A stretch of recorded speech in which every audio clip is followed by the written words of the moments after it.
그날따라 베란다 창문으로 쏟아져 들어오는 볕이 꼭 어릴 적 할머니 댁 툇마루에 앉아 쬐던 그것처럼 따스하고 포근했어요.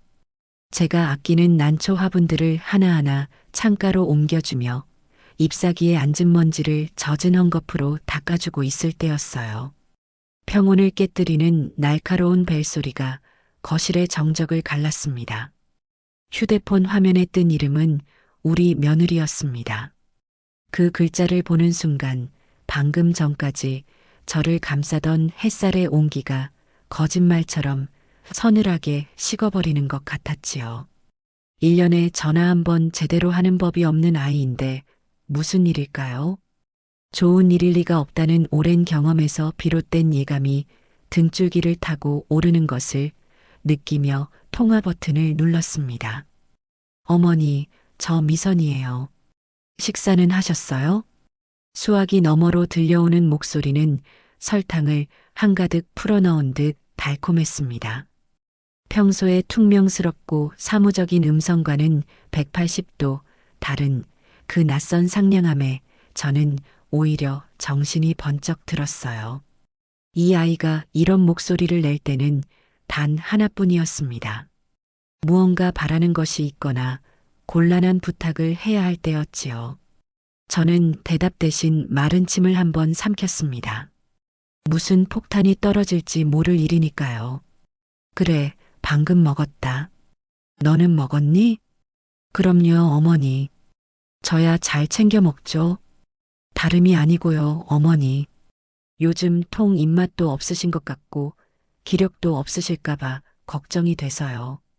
기가 막혔습니다. 내 입맛과 기력을 걱정해 준 적이 단 한 번이라도 있었던가요? 지난 어버이날 아들 녀석이 제 용돈을 조금 챙겨주자 우리도 힘든데 엄마는 아낄 줄을 모른다며 대놓고 면박을 주던 얼굴이 눈앞에 선했습니다. 그런데 이제 와서 입맛 걱정이라니요. 저는 말없이 다음 말을 기다렸습니다. 진짜 하고 싶은 말은 따로 있을 테니까요. 아니나 다를까 며느리는 능숙하게 본론으로 들어갔습니다. 그래서 말인데요, 어머니. 제가 정말 기가 막힌 꽃게찜 집을 알아놨거든요. 그냥 꽃게찜이 아니라 온갖 해물이 다 들어간 코스 요리예요. 저랑 단둘이 바람도 쐴 겸 맛있는 거 드시고 기운도 차리실 겸 데이트 한번 하실래요? 제가 시원하게 쏠게요. 데이트라는 단어와 제가 쏠게요라는 말이 유독 귓가에 도드라지게 박혔습니다. 마치 잘 훈련된 배우가 가장 중요한 대사를 읊듯이 정확하고 또렷한 발음이었어요. 제 머릿속에서는 빠르게 계산이 시작되었습니다. 단둘이, 그것도 며느리가 돈을 내는 식사라. 지난번 아들 몰래 제게 와서 어머니, 철수 씨 사업 자금 때문에 그런데 모아두신 돈 좀 보태주실 수 있어요? 라며 돈을 빌려가려다 실패한 것이 불과 석 달 전입니다. 그때 제가 거절하며 모진 소리를 좀 했더니 그 뒤로는 아예 남보다 못한 사이처럼 지냈거든요.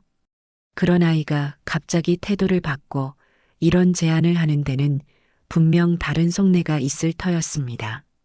어쩌면 이번에는 아들을 들들 볶아 같이 오려다가 그마저도 여의치 않으니 저를 따로 구슬려 보려는 속셈일지도 모를 일이었지요. 아니면 더 교활한 무언가를 꾸미고 있는 걸까요? 갑자기 무슨 꽃게찜이냐? 너희들 먹고 살기도 팍팍할 텐데 돈 쓸 생각 말고 너나 잘 챙겨 먹어라. 저는 일부러 무심한 척 쏘아붙였습니다.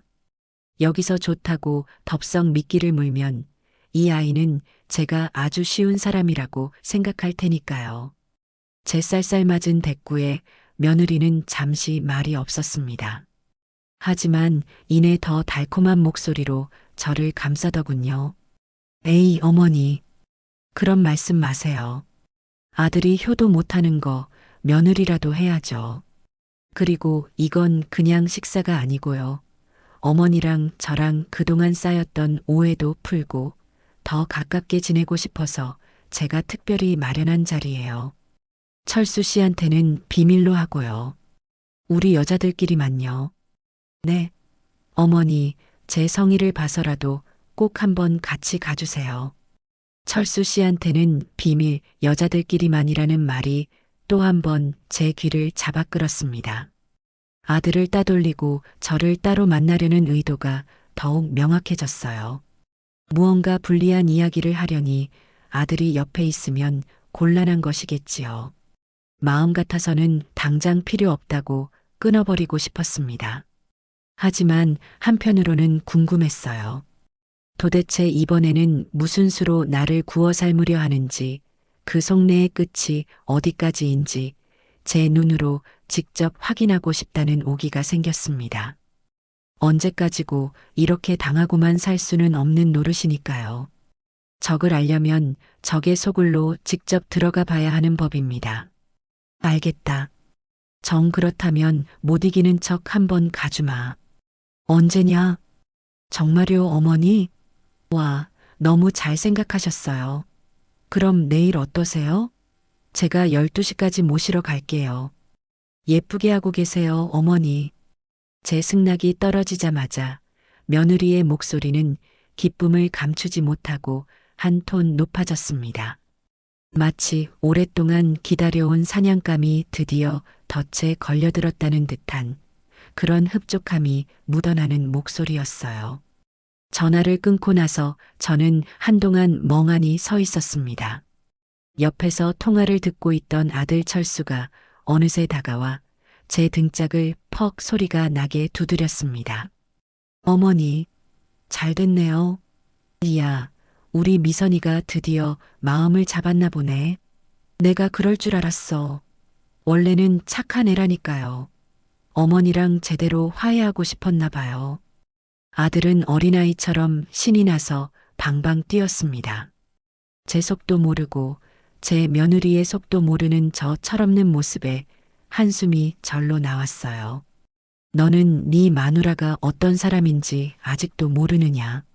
저 아이의 상냥함 뒤에는 늘 날카롭게 벼려진 칼이 숨겨져 있다는 것을 왜 너만 모르는 것이냐. 차마 입 밖으로 낼 수 없는 말들이 목구멍까지 차올랐다 가라앉았습니다. 시끄럽다. 뭐가 그리 좋으냐. 그냥 밥 한 끼 먹자는 것뿐인데. 에이, 어머니도. 그냥 밥 한 끼가 아니죠. 이건 역사적인 화해의 장이라고요. 그동안 두 분이 얼마나 냉랭했어요. 제가 중간에서 얼마나 힘들었는지 아세요? 이제 다 풀리겠네요. 어머니, 내일 미선이 만나면 너무 쏘아붙이지 마시고 좋은 말씀 많이 해주세요. 걔가 먼저 용기 낸 거잖아요. 아시겠죠? 아들은 제 어깨를 주무르며 신신당부를 했습니다. 제 아들이지만 가끔은 정말 남의 편이라는 생각이 들 때가 바로 이런 순간입니다. 제 마음의 상처는 보이지 않고 오로지 제 아내의 용기만을 높이 사는 저 맹목적인 모습이 저를 더 깊은 외로움 속으로 밀어 넣었어요. 저는 더 이상 아들과 말을 섞고 싶지 않아 고개를 돌렸습니다. 베란다 창밖, 아까와 똑같은 햇살이 쏟아지고 있었지만 더는 따뜻하게 느껴지지 않았습니다. 저는 속으로 조용히 되뇌었습니다. 그래, 가주마. 너희들이 짜놓은 그 연극의 무대로 어떤 시나리오를 준비했는지, 주연 배우의 연기는 얼마나 훌륭한지 내 두 눈으로 똑똑히 확인해 주마. 나는 미끼를 무는 척 조용히 눈을 감았습니다. 그 순간 제 마음속에서는 차가운 결심 하나가 조용히 싹트고 있었습니다. 약속 당일 저는 평소보다 조금 더 신경 써서 옷을 차려입었습니다. 며느리에게 초라하게 보이고 싶지 않다는 자존심 때문이었어요. 장롱 깊숙이 넣어두었던 몇 년 전 제 생일에 아들이 사준 값비싼 외투를 꺼내 입고 아껴두었던 진주 귀걸이도 했습니다.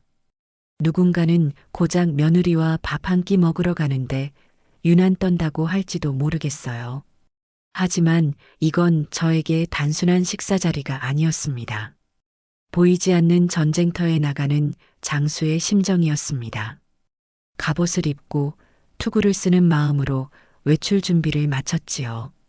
정확히 12시가 되자 아파트 현관 앞으로 번쩍이는 흰색 세단 한 대가 미끄러지듯 들어왔습니다. 며느리가 운전석 창문을 내리고 저를 향해 손을 흔들었어요. 저 차 역시 아들 녀석 등골을 휘게 해서 뽑았다는 것을 저는 잘 알고 있었습니다. 우리 정도 되면 이 정도는 타줘야지, 남들 보기에 창피하지 않게. 라며 아들을 닥달하던 며느리의 목소리가 아직도 귓가에 쟁쟁했어요. 정작 그 차 할부금은 아들 월급에서 고스란히 빠져나가고 있다는 사실을 며느리는 애써 외면하고 있었지요. 조수석에 올라앉자 새 차 특유의 가죽 냄새가 코를 찔렀습니다. 며느리는 기다렸다는 듯이 차 자랑을 늘어놓기 시작했어요.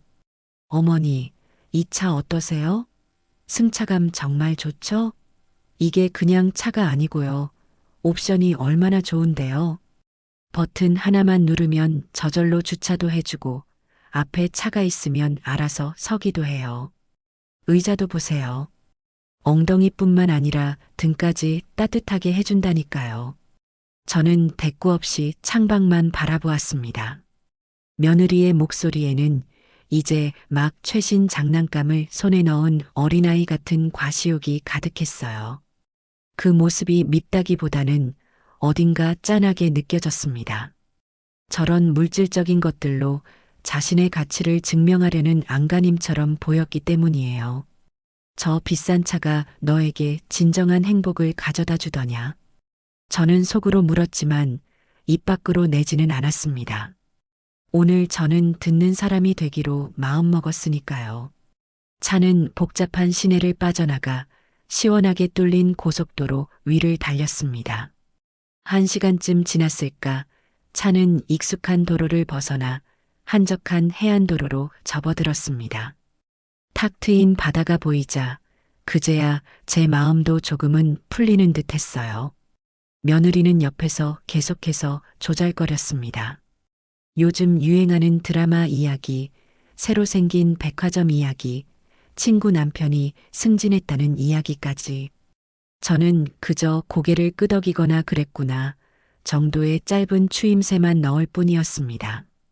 며느리가 하는 이야기들은 전부 남과 비교하고 자신을 과시하는 내용이 대부분이었어요. 그 대화 속에서 저는 며느리가 느끼는 깊은 공허함을 보았습니다. 어머니는 요즘 뭐 재미있는 거 없으세요? 맨날 집에만 계시면 심심하시잖아요. 며느리가 툭 던지듯 물었습니다. 그 질문에는 어머니의 삶은 참 지루하겠네요 라는 조소가 섞여 있었어요. 재미있는 게 왜 없겠니? 아침에 일어나서 화초에 물 주고 책도 읽고 가끔은 복지관에 나가서 친구들이랑 이야기도 나누고 하루가 얼마나 바쁜데 너처럼 백화점 쫓아다니고 남편 흉보는 것만이 재미는 아니란다. 제 말에 며느리의 얼굴이 순간 굳어지는 것을 똑똑히 보았습니다. 하지만 이내 능숙하게 표정을 바꾸며 웃어 보이더군요. 어머, 어머니도 참 농담도 잘하세요. 그렇게 아슬아슬한 대화가 오가는 사이 차는 점점 더 낯선 길로 들어서고 있었습니다. 화려한 카페와 횟집들이 즐비했던 해안도로는 어느새 끝나고 길 양옆으로 키 작은 소나무와 갈대만 무성한 시골길이 나타났어요.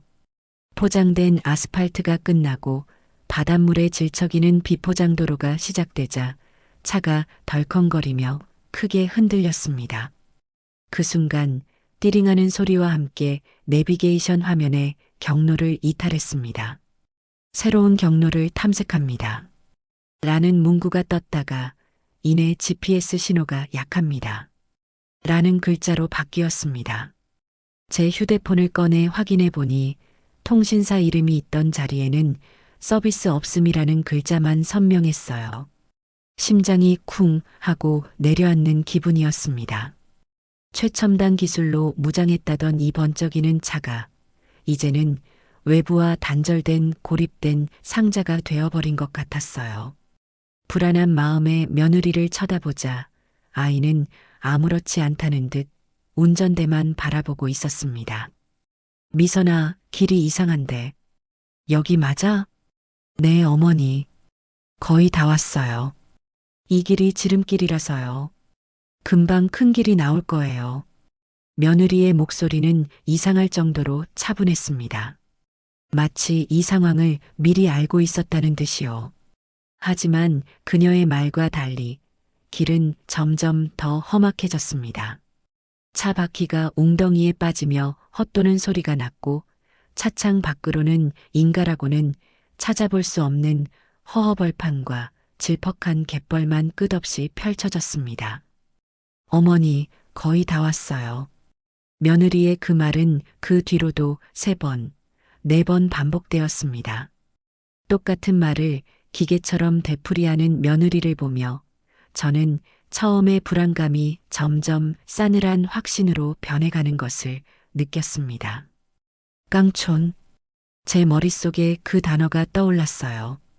예전에 어른들이 사람 한 번 잘못 잡아넣으면 쥐도 새도 모르게 사라진다고 말하던 그런 외딴 곳으로 저를 데려가고 있는 것이 아닐까요? 그 순간 며느리가 저를 흘깃 쳐다보았습니다. 그녀의 눈빛은 평소와 달랐어요. 늘 무언가에 쫓기는 듯 불안하고 공허하던 눈이 아니라 목표를 눈앞에 둔 사냥꾼처럼 차갑고 냉정하게 빛나고 있었습니다. 저는 저도 모르게 마른 침을 삼키며 꽉 잡고 있던 핸드백 끈을 더욱더 세게 움켜쥐었습니다. 얼마나 더 달렸을까요? 차가 드디어 속도를 줄이고 멈춰선 곳은 도저히 식당이라고는 볼 수 없는 허름한 가건물 앞이었습니다. 슬레이트 지붕은 여기저기 녹이 슬어 있었고 페인트가 벗겨진 벽에는 정체를 알 수 없는 얼룩들이 가득했어요. 만약 며느리가 이곳이 목적지라고 말하지 않았다면 저는 그저 누군가 버리고 간 낡은 창고라고 생각했을 겁니다. 간판조차 제대로 걸려있지 않은 그곳에서 약속했던 기가 막힌 꽃게찜 코스 요리는 흔적조차 찾을 수 없었지요. 차에서 내리자 비릿한 바다 내음과 함께 건물 안에서부터 스며 나오는 퀴퀴한 곰팡이 냄새가 역하게 코를 찔렀습니다. 어머니, 여기에요. 겉은 이래도 아는 사람만 아는 진짜 맛집이라니까요. 며느리는 태연하게 말하며 제 팔을 이끌었습니다. 저는 아무 말 없이 며느리를 따라 삐걱거리는 문을 열고 안으로 들어섰습니다. 내부는 생각보다 더 끔찍했어요. 바닥은 언제 청소했는지 모를 흙과 쓰레기로 지저분했고 몇 개 없는 테이블과 의자는 금방이라도 부서질 것처럼 낡아 보였습니다. 천장에 매달린 백열등 하나가 힘겹게 어두컴컴한 실내를 밝히고 있었는데 그 불빛 아래로 날벌레들이 어지럽게 날아다니고 있었어요. 어서 와요. 주방 쪽에서 허리가 굽은 할머니 한 분이 느릿느릿 걸어 나왔습니다. 우리를 보고 짓는 미소는 소박하고 선해 보였지만 저는 그 미소 뒤에 숨겨진 낯선 경계심을 읽을 수 있었어요. 마치 처음 보는 외부인을 대하는 듯한 그런 어색함이었습니다. 며느리는 그 할머니와 아주 익숙한 사이인 것처럼 살갑게 인사를 건넸습니다. 사장님, 저희 왔어요. 예약한 자리 있죠? 예약이라는 말에 저는 속으로 실소를 터뜨렸습니다. 이 넓은 공간에 손님이라고는 우리 둘뿐인데 무슨 예약을 했다는 걸까요? 모든 것이 앞뒤가 맞지 않는 어설프기 짝이 없는 연극이었습니다. 할머니는 가장 안쪽 자리로 우리를 안내했습니다. 끈적거리는 테이블에 앉자 며느리는 보란 듯이 자신의 값비싼 핸드백을 테이블 한가운데에 턱 올려놓았습니다. 그리고는 잠시 제 눈치를 살피더니 곧이어 배를 움켜쥐며 살짝 인상을 썼어요. 어머니, 제가 갑자기 화장실이 좀 급해서요. 금방 다녀올게요. 주문 먼저 하고 계세요. 그녀가 자리에서 일어나 향한 곳은 건물 안쪽이 아니었습니다. 뒷문으로 나가면 있다는 야외관이 화장실 쪽이었지요. 저는 아무 말 없이 고개만 끄덕였습니다. 며느리가 사라지고 저와 식당 주인인 할머니 단둘만 남게 되었습니다. 어색한 침묵이 흘렀어요. 할머니는 제게 물 한 잔을 가져다 줄 뿐 다른 말은 하지 않고 그저 멀찍이 서서 저를 바라보기만 했습니다. 그 눈빛이 무엇을 의미하는지 저는 애써 외면했습니다. 5분이 지났습니다. 저는 테이블 위에 놓인 며느리의 핸드백을 물끄러미 바라보았습니다. 최신 유행하는 명품 가방. 저것을 사기 위해 아들은 또 얼마나 많은 밤을 새워 일해야 했을까요? 10분이 지났습니다. 슬슬 불길한 예감이 온몸을 감싸기 시작했어요. 아무리 급해도 그렇지 화장실에 이렇게 오래 있을 리가 없었습니다. 저는 자리에서 일어나 창밖을 내다보았습니다. 창문은 먼지와 거미줄로 뒤덮여 바깥 풍경이 제대로 보이지 않았어요. 어렴풋이 보이는 것은 끝없이 펼쳐진 갯벌과 그 위로 불어오는 스산한 바람에 흔들리는 갈대들 뿐이었습니다. 20분이 지났습니다.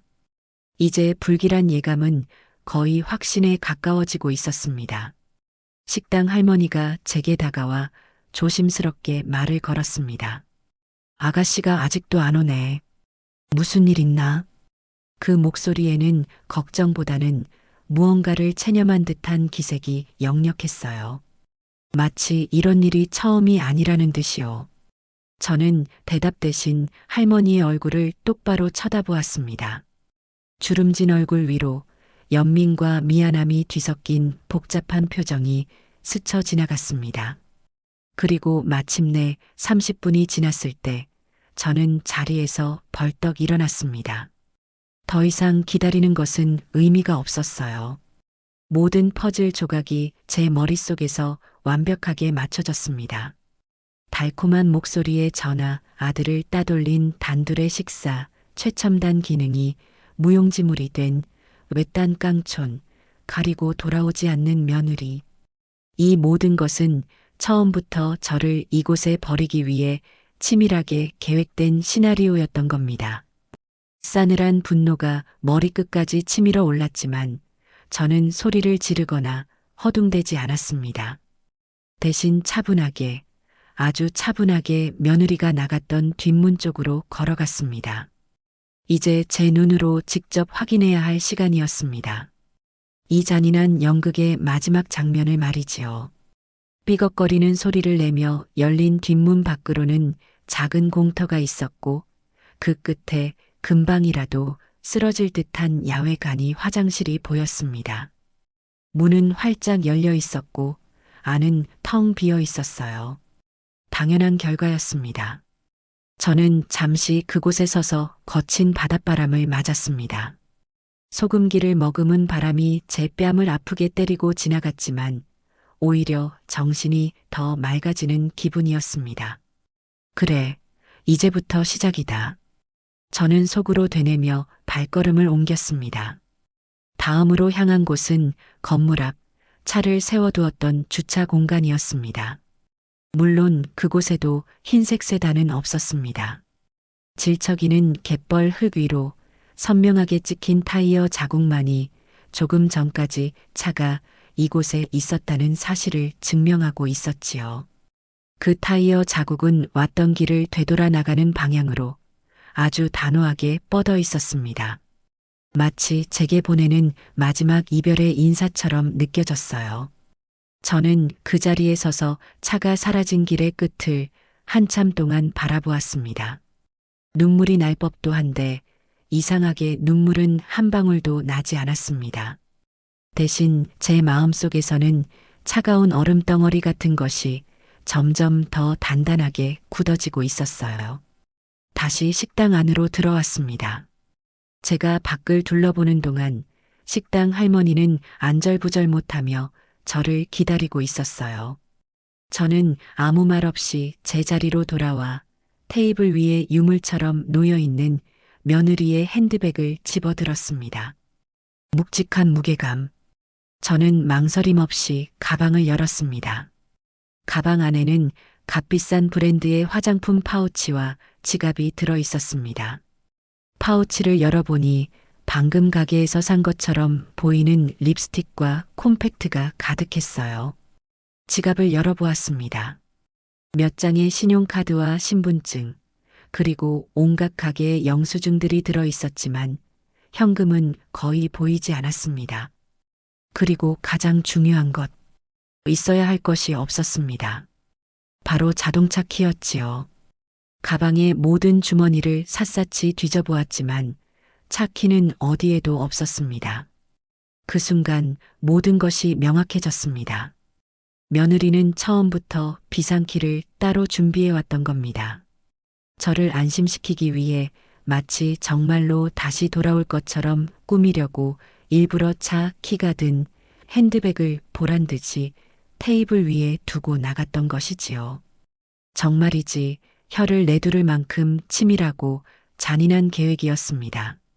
저를 이곳에 버리는 행위 자체보다 저를 마지막까지 기만하려 했던 그 교활함에 더 참을 수 없는 분노가 치밀었습니다. 할머니. 제가 나지막이 부르자 식당 할머니가 화들짝 놀라며 제게 다가왔습니다. 저 아가씨가 정말 가버렸나 보네. 어쩌면 좋아. 저는 할머니의 눈을 똑바로 바라보며 물었습니다. 여기서 읍내로 나가는 버스나 다른 차는 없나요? 제 질문에 할머니는 깊은 한숨을 내쉬며 고개를 저었습니다. 할머니, 여긴 버스도 안 다녀요. 읍내 나가는 차도 하루에 딱 2번, 아침이랑 점심때 들어오는 게 전부인데 그것도 벌써 끊겼어. 오늘은 여기서 나갈 방법이 없을 거야. 그 말을 듣는 순간 저는 이 외딴 갯마을에 완벽하게 고립되었다는 사실을 실감했습니다. 휴대폰은 여전히 먹통이었고 주위에는 도움을 청할 만한 다른 인가도 보이지 않았어요. 해는 점점 서쪽으로 기울어 붉은 노을이 갯벌 위로 길게 번지고 있었습니다. 그 아름다운 풍경이 오늘따라 유난히 잔인하게 느껴졌습니다. 망연자실한 표정으로 서 있는 제게 할머니가 다가와 조심스럽게 어깨를 잡았습니다. 일단 오늘은 우리 집에서 묵고 가요. 뾰족한 수가 없잖아. 내일 아침 첫 차로 나가면 되지. 할머니의 말에서 진심 어린 걱정이 느껴졌지만 저는 고개를 저었습니다. 오늘 밤을 이곳에서 저를 버린 며느리와 한패일지도 모르는 이 사람과 함께 보내고 싶지는 않았습니다. 어떻게든 이곳을 빠져나가야 했습니다. 오늘 밤 안에 이 지긋지긋한 연극의 무대에서 내려와야 했어요.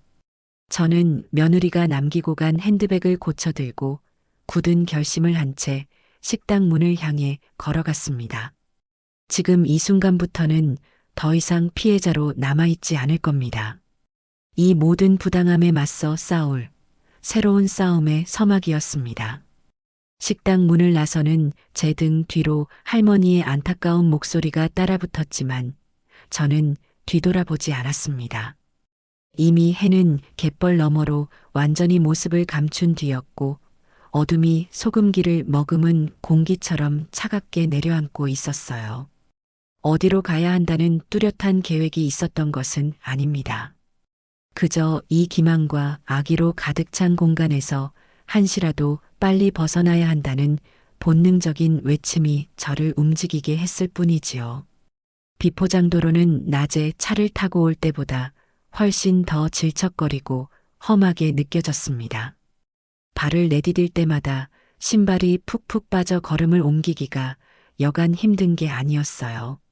사방에서는 이름 모를 풀벌레 소리만 처량하게 울려 퍼졌고 간간히 불어오는 밤바람에 갈대숲이 스산한 소리를 내며 일렁였습니다. 얼마나 걸었을까요?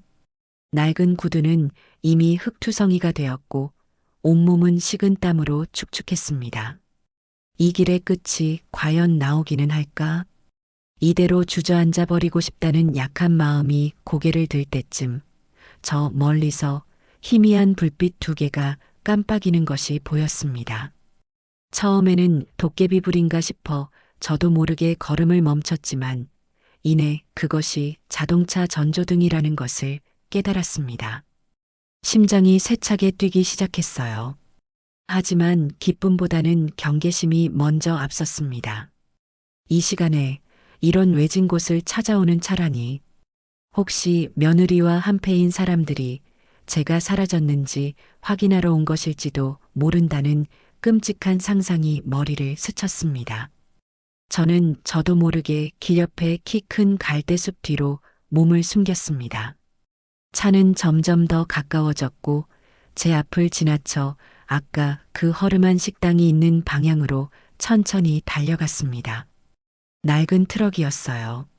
다행히 제가 걱정했던 흰색 세단은 아니었습니다.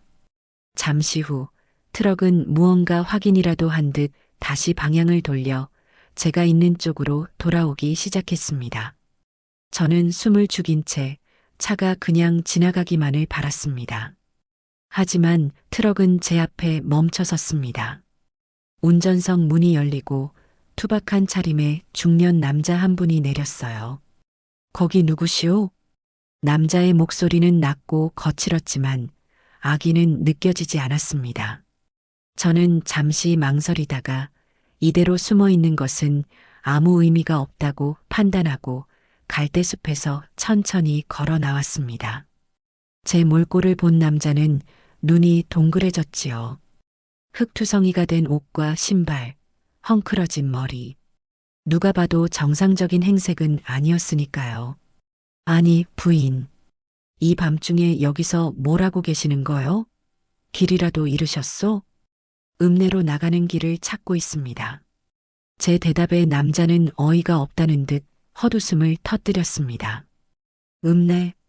여기서 읍내까지 가려면 적어도 3시간은 꼬박 걸어야 하는데 이 밤중에 그걸 걸어갈 생각이었어? 큰일 날 소리. 일단 차에 타시오. 남자는 조수석 문을 열어주었습니다.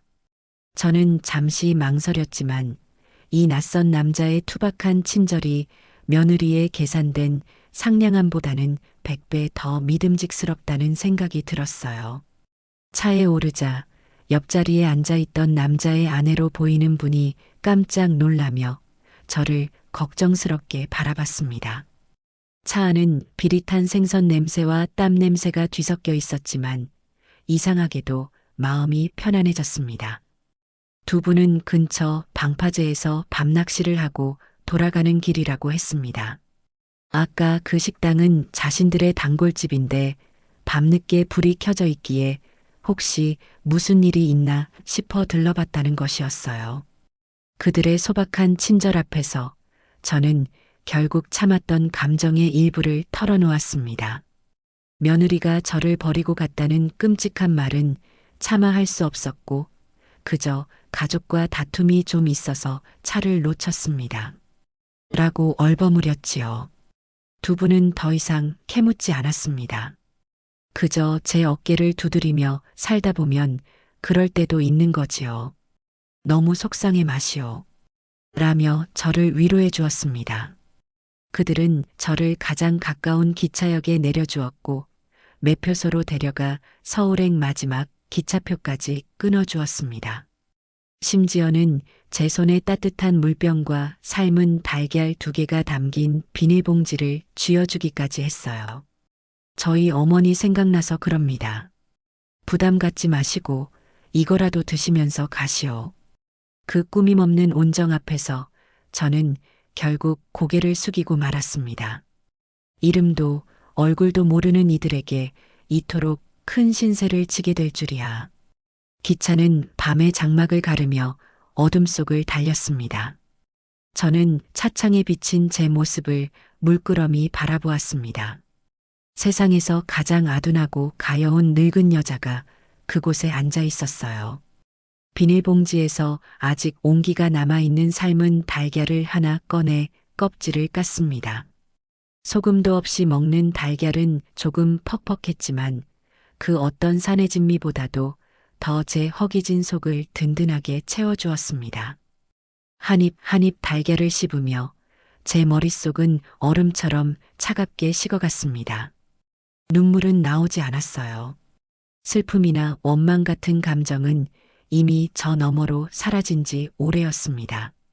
대신 그 자리에는 강철처럼 단단하고 시퍼런 결심만이 솟아나고 있었지요. 저는 지난 세월을 되돌아보았습니다. 남편과 사별하고 홀로 아들 하나만 바라보며 살아온 세월. 아들이 좋은 대학에 가고 번듯한 직장에 취직했을 때 저는 제 인생의 모든 의무를 다했다고 생각했습니다. 아들이 양미선이라는 여자를 데려와 결혼하겠다고 했을 때 저는 사실 첫눈에 그녀가 마음에 들지 않았어요. 눈빛에 그늘이 있었고 웃음에는 계산이 깔려 있었습니다. 하지만 아들이 좋다니 눈 딱 감고 허락했습니다. 아들의 행복이 곧 제 행복이라고 믿었기 때문이지요. 그 믿음이 얼마나 어리석고 순진한 것이었는지 저는 오늘 뼈저리게 깨달았습니다. 아들의 결혼 생활은 겉보기에는 평탄했습니다. 하지만 저는 알고 있었어요. 며느리의 사치와 허영심이 아들의 숨통을 어떻게 조여오고 있는지를요. 아들의 월급으로는 감당할 수 없는 명품 가방과 옷들, 분수에 맞지 않는 해외여행. 그 모든 빚은 고스란히 아들의 몫이었습니다. 저는 아들이 안쓰러워 몇 번이고 빚을 갚아주었습니다. 그것이 어미 된 도리라고 생각했어요. 하지만 그것은 명백한 실수였습니다. 저의 도움은 아들을 더 나약하게 만들었고 며느리의 탐욕에는 날개를 달아준 꼴이 되고 말았습니다. 오늘의 이 사건은 그 모든 잘못된 고리를 끊어내라는 하늘의 계시일지도 모릅니다.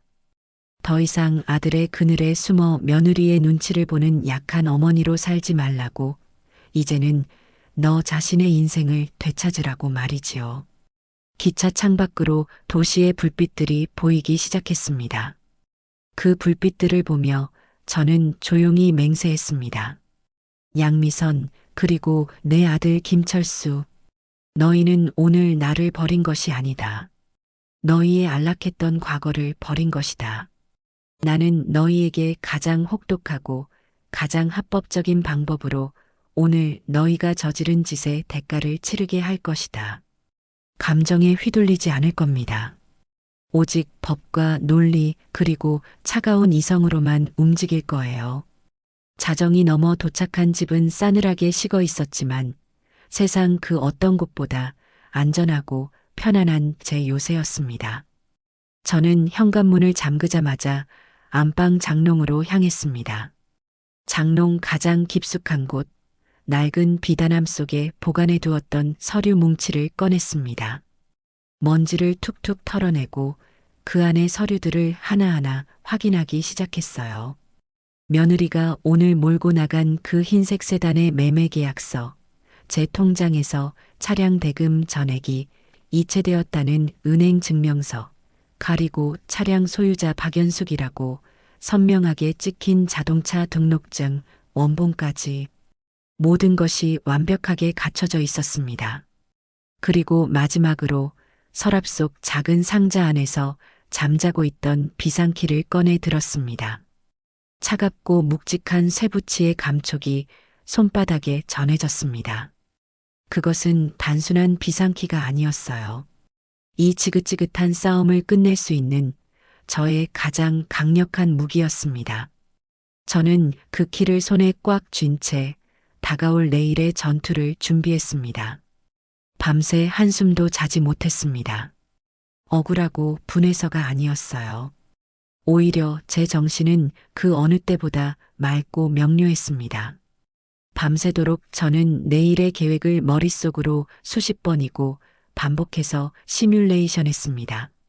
며느리와 아들이 어떤 변명을 들고 나타날지, 그때 나는 어떤 표정으로 어떤 질문을 던져야 할지 모든 상황을 예측하고 대비했어요. 이것은 감정 싸움이 되어서는 안 됩니다. 철저히 계산된 심리전이어야 했지요. 동이 트고 창문으로 옅은 아침 햇살이 스며들 때쯤 저는 제 계획에 대한 완벽한 확신을 갖게 되었습니다. 아침 식사를 하는 둥 마는 둥 마치고 저는 평소처럼 거실 소파에 앉아 신문을 읽기 시작했습니다. 하지만 글자는 눈에 들어오지 않았어요. 제 모든 신경은 현관문 너머의 소리에 집중되어 있었습니다. 예상대로였습니다. 아침 9시가 조금 넘었을 때 다급한 초인종 소리가 울렸습니다. 저는 잠시 숨을 고른 뒤 최대한 아무렇지 않은 평소와 똑같은 걸음걸이로 현관으로 향했습니다.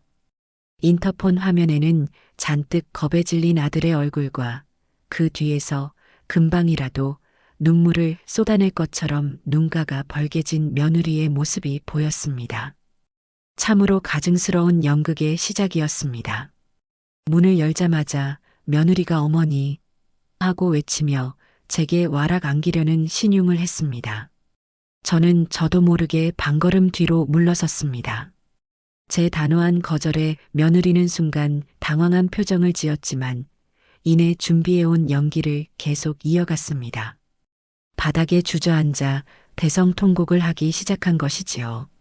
어머니, 어제 갑자기 친정 엄마가 쓰러지셨다는 연락을 받아서 제가 너무 경황이 없어서 어머니를 거기다 혼자 두고 오는 게 아니었는데 정말 죄송해요, 어머니.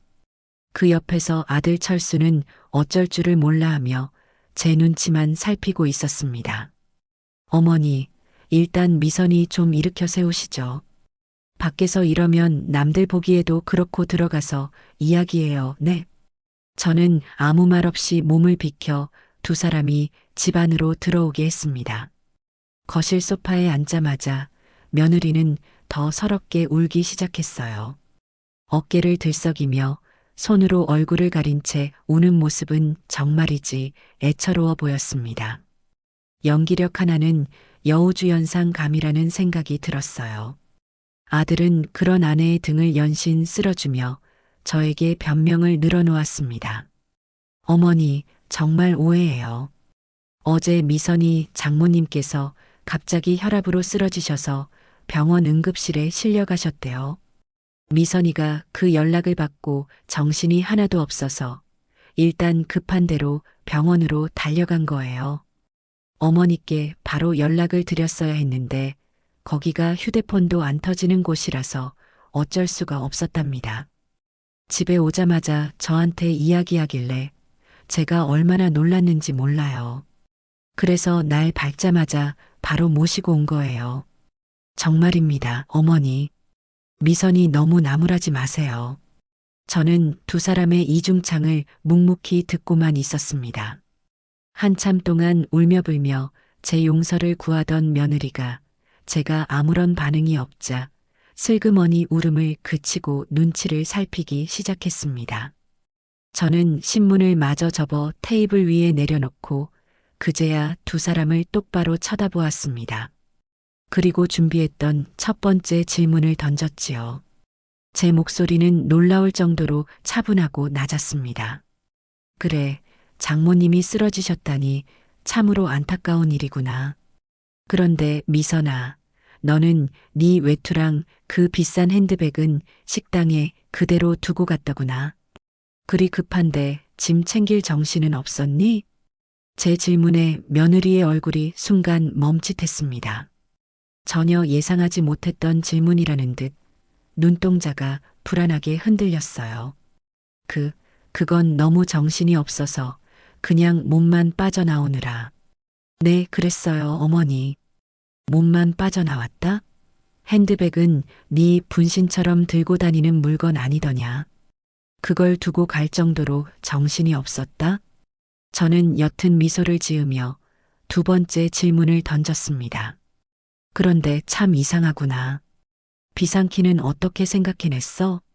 보통 사람들은 당황하면 그런 생각까지는 못할 텐데. 너는 참 침착하고 똑똑한 아이 같아. 제 칭찬 아닌 칭찬에 며느리의 얼굴은 이제 하얀색을 넘어 파랗게 질려가고 있었습니다. 아들 녀석도 무언가 이상하다는 것을 눈치챘는지 아내와 저를 번갈아 쳐다보며 불안한 표정을 지었어요. 며느리는 입술만 달싹일 뿐 아무런 대답도 하지 못했습니다. 저는 그런 며느리에게 마지막 확인 사살을 날렸습니다. 그리고 한 가지 더. 그렇게 위급한 상황이었으면 식당 주인 할머니에게라도 나한테 말 좀 전해달라고 부탁이라도 했어야지. 어밋벌대는 시어머니를 아무 말 없이 그 외딴 곳에 버려두고 그냥 가는 법이 세상 천지에 어디 있니? 제 말이 끝나자 거실에는 무거운 침묵만이 내려앉았습니다. 며느리는 더 이상 울지도 변명하지도 못했습니다. 그저 고개를 푹 숙인 채 자신의 손톱만 물어뜯고 있었어요. 모든 거짓말이 들통났다는 것을 깨달은 것이겠지요. 아들 철수는 이제야 모든 상황을 파악했는지 믿을 수 없다는 표정으로 아내를 쳐다보았습니다. 여보, 정말이야? 당신 정말 엄마를 일부러 거기다 두고 온 거야? 말해봐. 장모님 쓰러지셨다는 것도 거짓말이었어? 아들의 추궁에 며느리는 갑자기 고개를 획 들고는 적반하장으로 소리를 지르기 시작했습니다. 그래, 다 거짓말이다. 어쩔래. 어머니가 먼저 나를 무시했잖아. 늘 나를 돈만 밝히는 속물 취급하고 철수 씨한테 내 흉만 보고 나도 더는 못 참겠어서 그랬다. 왜? 마침내 본색을 드러낸 며느리의 모습에 아들은 충격을 받은 듯 입을 다물지 못했습니다. 저는 자리에서 일어나 부엌으로 향했습니다. 그리고 따뜻한 보리차 2잔을 들고 나와 그들 앞 테이블에 조용히 내려놓았어요. 목 탈 텐데 물이라도 마시고 가거라.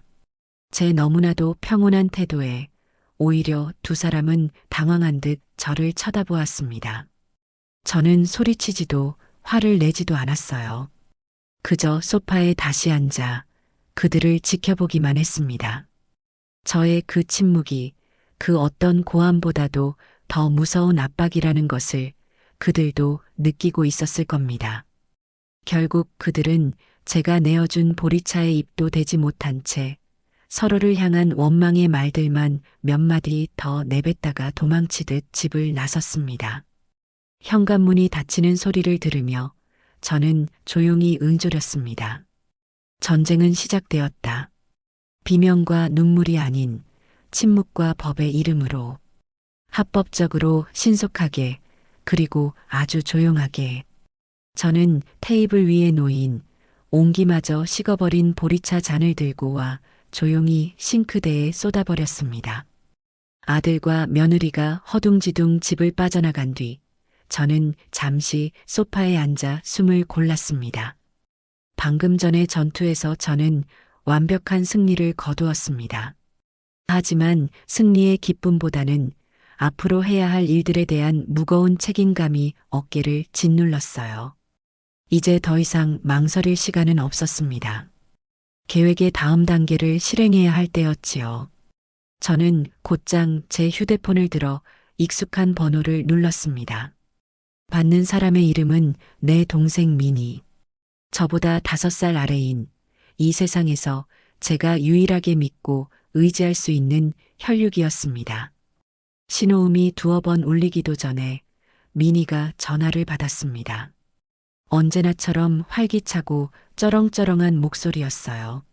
언니, 웬일이야, 이 아침부터. 별일 없지? 미니야, 나 좀 도와줘야겠다. 제 목소리가 평소와 다르다는 것을 미니는 금세 알아차렸습니다. 언니 목소리가 왜 그래? 무슨 일 있어? 철수 그놈이 또 속 썩여? 아니면 그 여우 같은 올케가 또 무슨 짓 했어? 미니는 처음부터 제 며느리인 양미선을 탐탁지 않게 생각했습니다. 사람 보는 눈이 유독 날카로운 아이였지요. 저는 그런 미니에게 어제 있었던 모든 일을 처음부터 끝까지 빠짐없이 털어놓았습니다. 며느리의 달콤한 전화부터 저를 외딴 갯마을에 버려두고 떠난 일, 그리고 방금 전 2 사람이 찾아가 버렸던 가증스러운 연극까지 제 이야기가 이어지는 동안 수화기 너머의 민희는 아무 말 없이 듣고만 있었습니다. 제가 모든 이야기를 마쳤을 때 잠시 동안 침묵이 흘렀습니다. 그리고 곧이어 민희의 입에서 불같은 분노가 터져 나왔습니다. 뭐, 그 미친 것들이 지금 제정신이야? 사람을, 그것도지 시어머니를 그런 데다 버리고 와. 언니, 당장 경찰에 신고해. 이건 그냥 단순한 부부 싸움이 아니야. 명백한 유기죄라고. 내가 아는 변호사한테 연락해서 당장 고소장부터 접수하자. 동생의 격한 반응에 저는 오히려 차분해졌습니다. 아니다, 민희야. 경찰에 신고하고 고소하는 건 너무 시끄러운 방법이다. 나는 조용히, 그리고 저것들이 평생 잊지 못할 방법으로 죗값을 치르게 해주고 싶어. 저는 민희에게 제 계획을 설명했습니다. 며느리가 타고 다니는 그 흰색 세단을 제가 합법적으로 되찾아 팔아버릴 생각이라고 말이지요. 제 계획을 들은 민희는 잠시 생각에 잠기더니 이내 무릎을 탁 치며 감탄했습니다. 와, 언니. 대박이다. 역시 우리 언니야. 그냥 당하고만 있을 사람이 아니지. 그거 정말 좋은 생각이다. 속이 다 시원하네. 그래서 차는 어떻게 팔 건데? 언니가 직접 중고차 시장에 내놓을 거야? 아니, 내가 직접 나서면 분명 소문이 날 테고 그 아이 귀에 들어갈 수도 있어. 최대한 조용하고 신속하게 처리해 줄 믿을 만한 사람이 필요하다. 네가 인맥이 넓으니 좀 알아봐 줄 수 있겠니? 제 부탁에 민희는 마치 자기 일처럼 두 팔을 걷어붙였습니다. 당연하지. 누굴 믿고. 언니, 걱정 말고 가만히 있어. 내가 이 바닥에서 잔뼈가 굵은 사람이잖아. 아는 사람 중에 중고차 매매단지 크게 하는 후배가 하나 있어. 입 무겁고 일 처리 확실한 놈이야. 내가 그놈한테 연락해서 최고로 좋은 조건으로 그리고 가장 조용하게 처리해달라고 단단히 말해놓을게. 역시 제 동생이었습니다. 언제나처럼 막힌 곳을 시원하게 뚫어주는 해결사였지요. 민희와 통화를 마치고 나니 천군만마를 얻은 것처럼 마음이 든든해졌습니다. 그날 오후 민희가 직접 저희 집으로 찾아왔습니다. 손에는 제가 좋아하는 팥시루떡을 한 상자 들고서요. 우리는 식탁에 마주 앉아 앞으로의 계획을 더 구체적으로 다듬기 시작했습니다. 마치 전쟁을 앞둔 장수들처럼 우리의 눈빛은 비장하기까지 했습니다.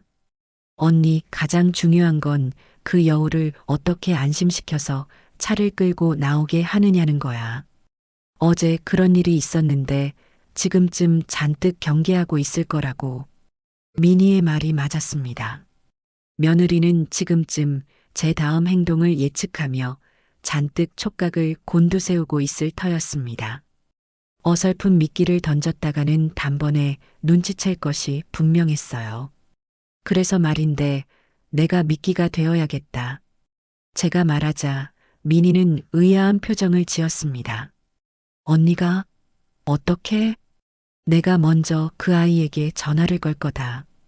그리고 아무 일도 없었다는 듯이 오히려 내가 오해했다는 듯이 연기를 할 거야.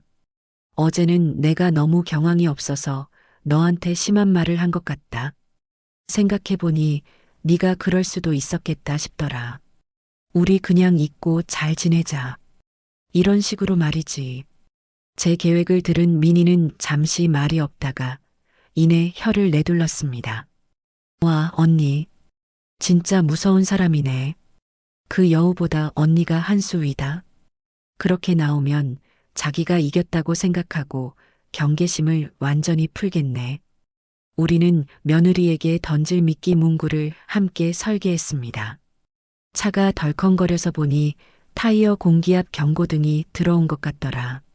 내가 아주 잘 아는 단골 카센터가 있는데 거기가 정말 꼼꼼하게 잘 봐준다. 내일 차 가지고 한번 와라. 내가 수리비는 내주마. 이 정도면 완벽했습니다. 수리비를 내주겠다는 말로 마지막 의심까지 잠재우는 것이었지요. 모든 작전 계획이 끝났을 때 민희는 제 손을 굳게 잡았습니다. 언니, 절대 약해지면 안 돼. 이번에 뿌리를 뽑지 않으면 언니는 평생 저것들한테 시달리며 살아야 해. 알았지? 알아. 걱정 마라. 나는 더 이상 예전의 내가 아니니까. 민희가 돌아간 뒤 저는 다이얼을 눌러 며느리에게 전화를 걸었습니다. 연습했던 대로 한없이 자애롭고 모든 것을 용서한 시어머니의 목소리로 말이지요. 제 전화를 받은 며느리는 처음에는 무척 당황하고 경계하는 기색이 역력했습니다. 하지만 제가 준비한 시나리오대로 어제는 내가 너무 늙은이처럼 속 좁게 굴었다. 네 사정을 듣고 보니 이해가 되더라. 라며 한껏 몸을 낮추자 이내 수화기 너머의 목소리가 조금씩 누그러지는 것이 느껴졌어요. 그리고 마침내 제가 타이어 공기압 이야기와 함께 수리비는 내가 내주겠다는 결정적인 미끼를 던졌을 때 며느리는 완벽하게 제 의도에 걸려들었습니다. 정말요, 어머니? 아니에요. 제가 어떻게 어머니께 그런 신세까지 져요. 괜찮아요. 입으로는 괜찮다고 말했지만 목소리 끝에는 안도감과 기쁨이 선명하게 묻어났습니다. 제가 이 모든 일을 문제 삼지 않고 오히려 돈까지 써가며 관계를 회복하려 한다고 생각하니 자신이 완벽하게 승리했다고 착각한 것이겠지요. 신세는 무슨, 다 내가 미안해서 그런다. 내일 저녁에 우리 집으로 와라. 맛있는 거 해놓을게. 밥 먹고 차 맡기러 같이 가자. 네, 어머니. 그럼 내일 저녁에 찾아뵐게요. 정말 감사해요, 어머니. 전화를 끊고 저는 차갑게 미소 지었습니다. 덫은 완벽하게 놓였습니다.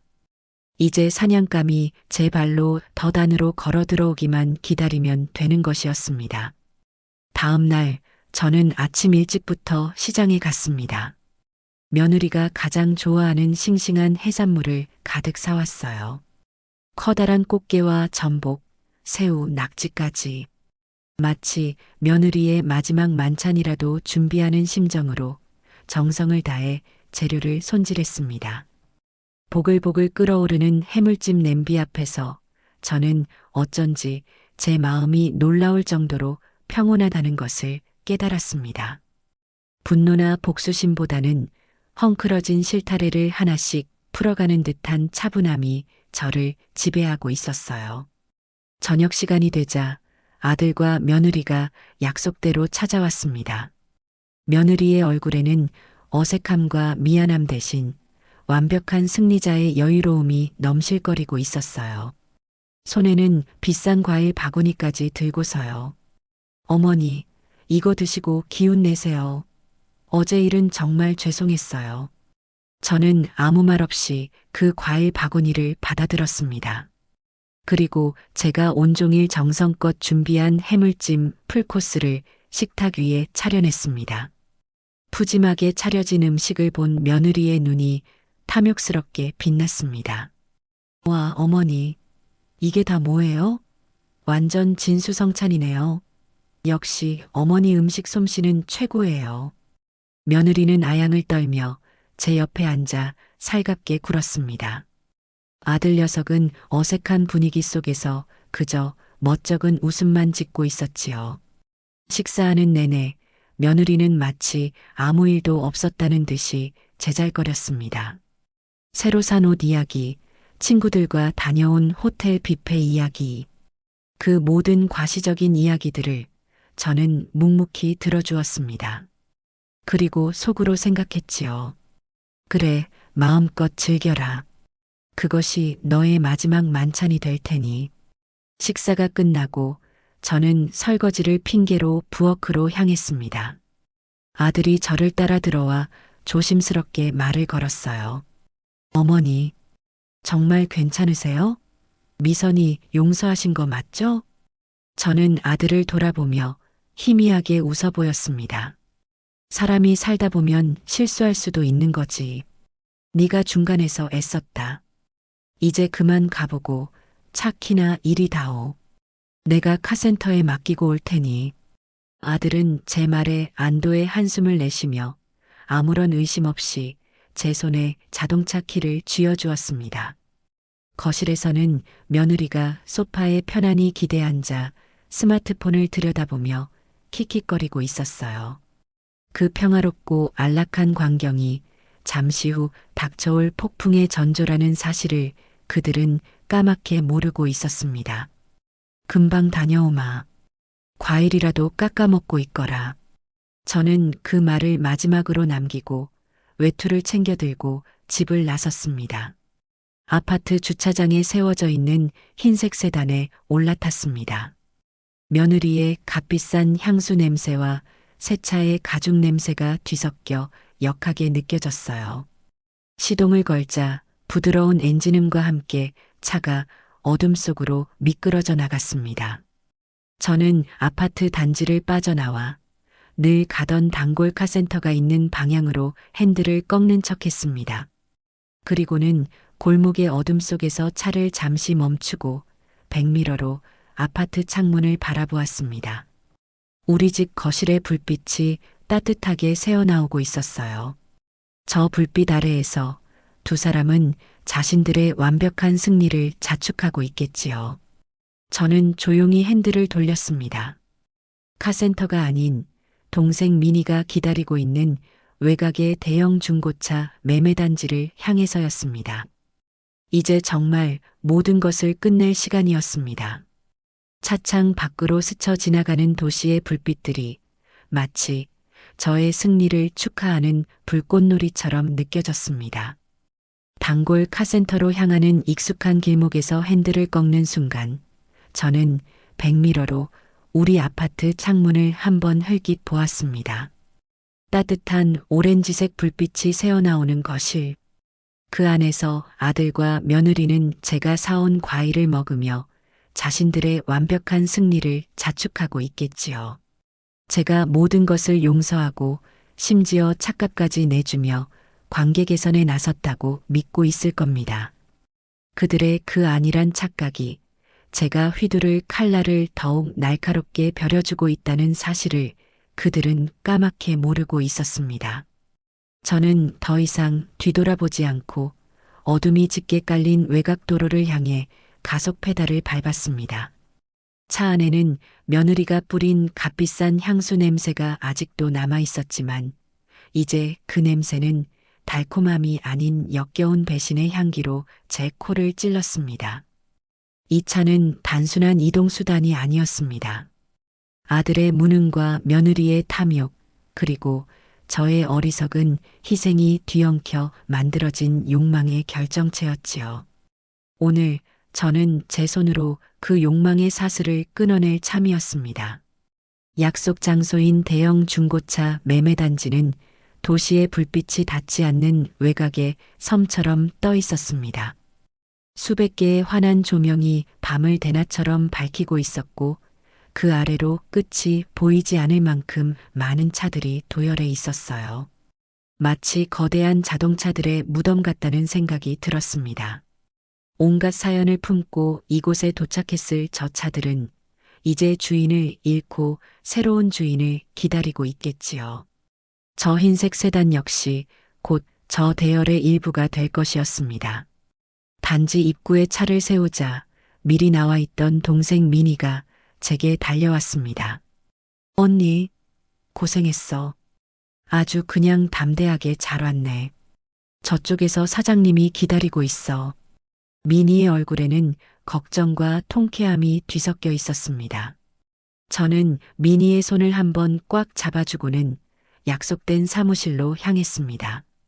미니가 소개해준 매매상 사장은 40대 다부진 체격의 사내였습니다.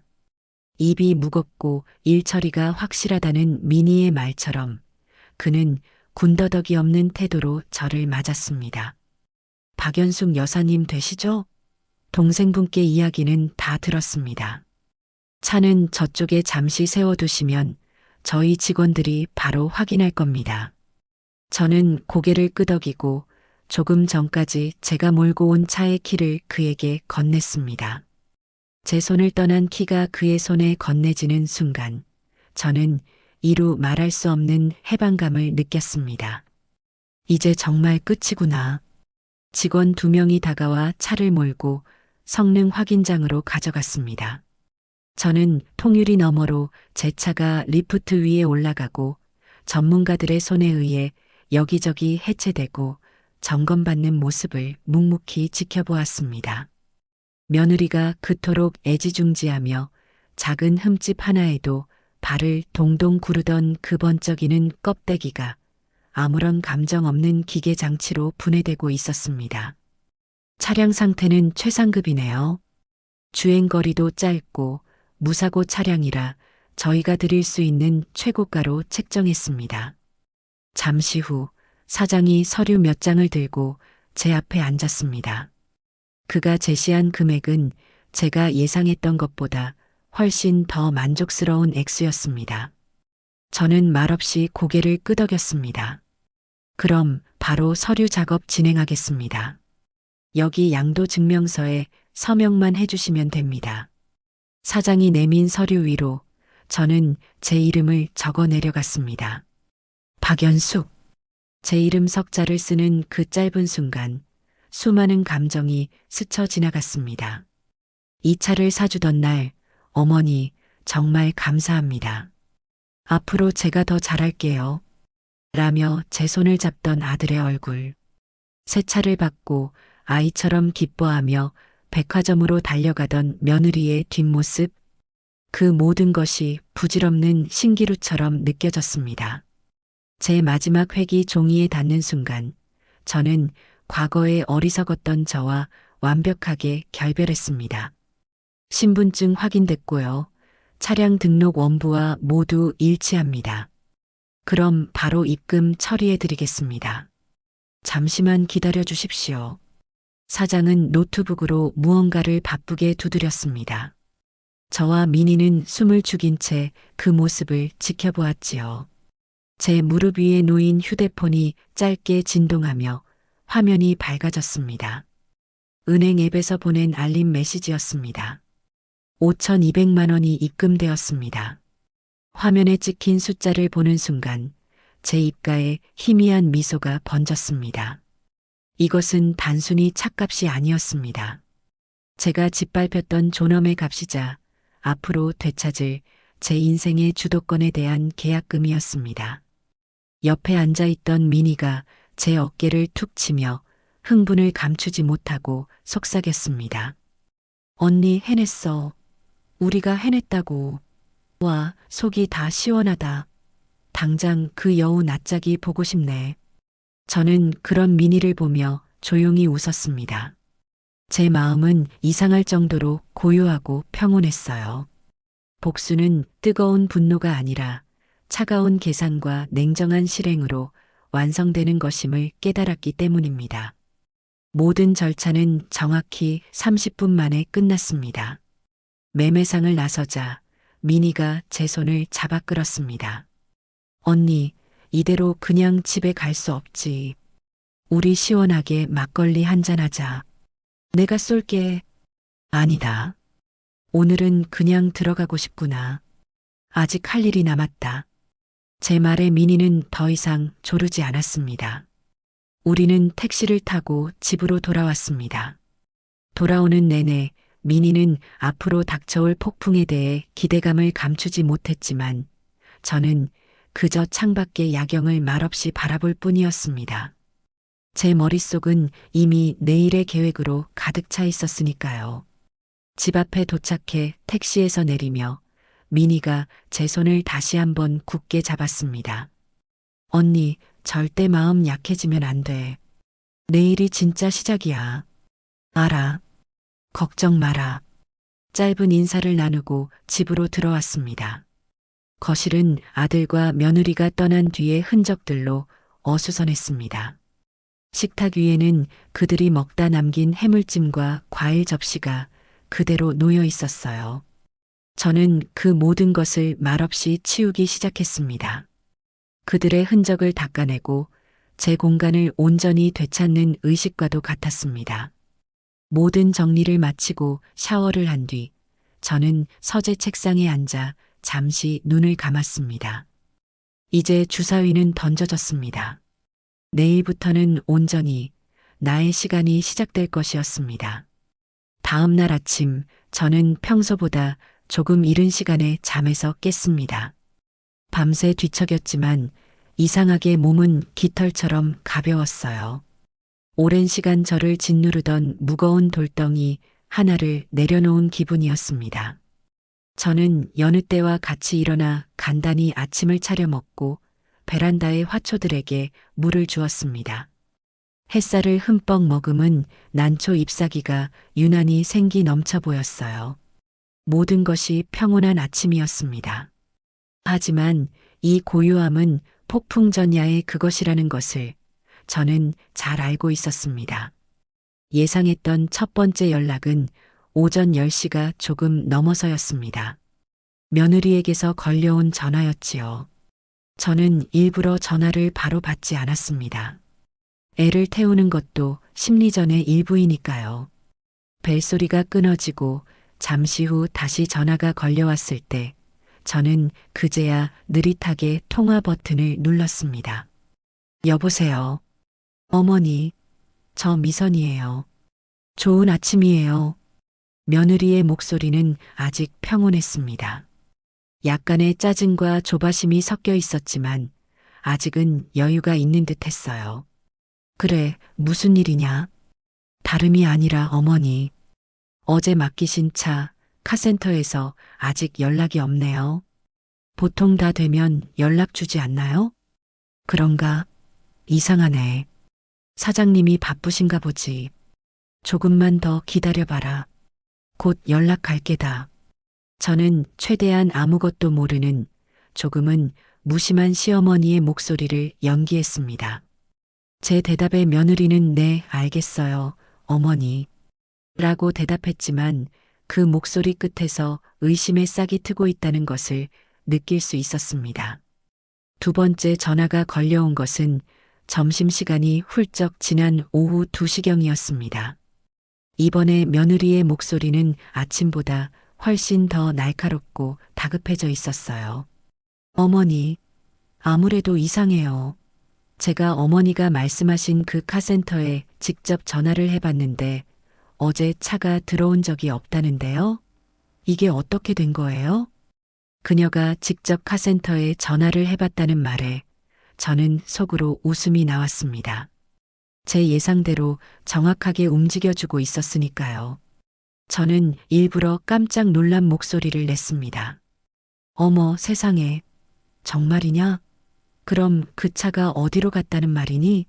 아이고, 이걸 어쩌면 좋아. 내가 사장님께 다시 한번 전화를 해봐야겠다. 너는 일단 기다리고 있어라. 내가 알아보고 바로 연락 주마. 저는 그렇게 말하고 전화를 끊었습니다.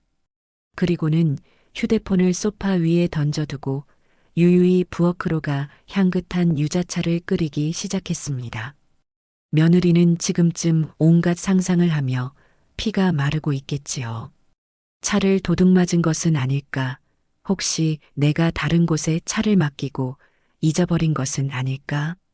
하지만 제가 차를 팔아버렸을 것이라는 상상은 아마 꿈에도 하지 못하고 있을 겁니다. 그것이 바로 그녀의 오만함이 가진 한계였으니까요. 세 번째 전화는 거의 비명에 가까웠습니다. 오후 4시가 넘어서였지요. 저는 그 전화 역시 받지 않았습니다. 대신 짧은 문자 메시지를 하나 보냈습니다. 저녁에 집으로 오너라. 그때쯤이면 모든 것을 알 수 있겠지. 제 문자를 받은 며느리는 아마 미쳐버리기 일보 직전이었을 겁니다. 그리고 마침내 저녁 7시 초인종이 거의 부서져라 울렸습니다. 저는 끓여두었던 유자차를 찻잔에 따르며 천천히 현관으로 향했습니다.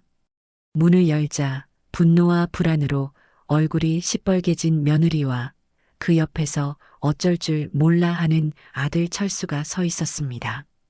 어머니, 차는요? 차 어떻게 됐어요? 찾으셨어요? 며느리가 삿대질까지 섞어가며 제게 소리쳤습니다. 저는 아무 말 없이 그들을 거실로 안내했습니다. 그리고 조금 전 따라두었던 김이 모락모락 피어오르는 유자차를 두 사람 앞 테이블에 조용히 내려놓았지요. 향긋한 유자 향기가 긴장으로 가득 찬 거실 공기를 감쌌습니다.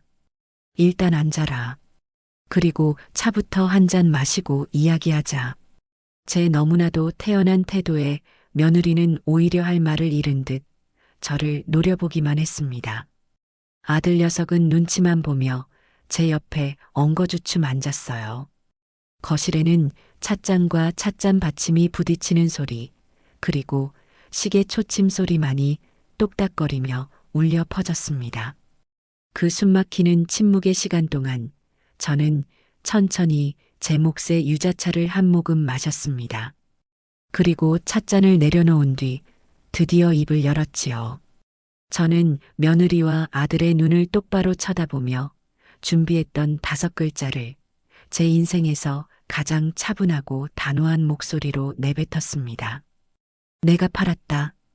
그 5글자가 거실의 공기 속으로 퍼져나가는 순간 모든 것이 멈춘 것 같았습니다. 며느리의 눈이 믿을 수 없다는 듯이 크게 뜨였고 아들은 네 하며 바보 같은 소리를 냈습니다. 잠시 동안의 정적.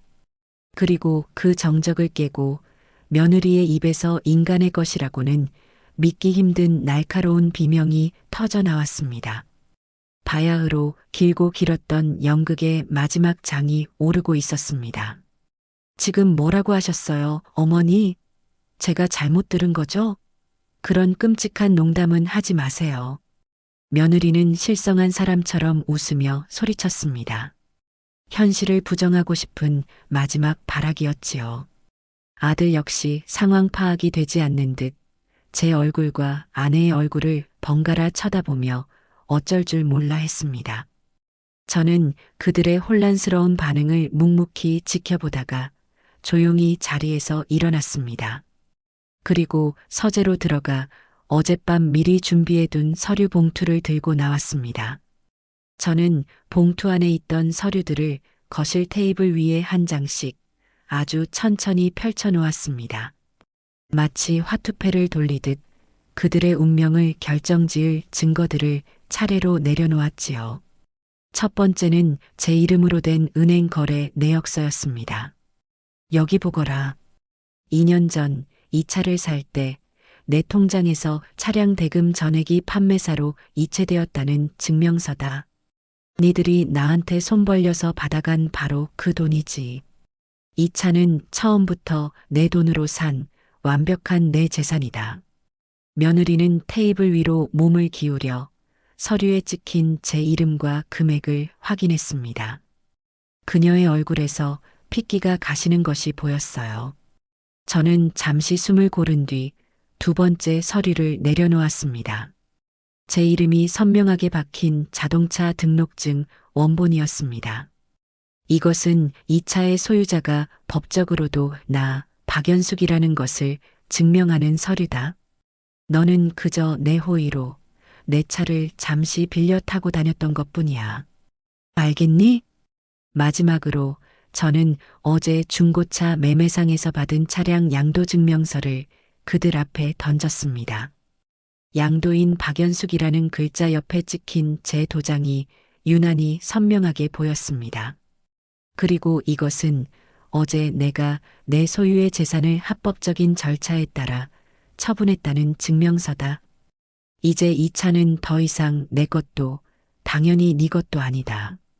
모든 증거가 눈앞에 펼쳐지자 며느리는 더 이상 농담이라며 웃어넘기지 못했습니다.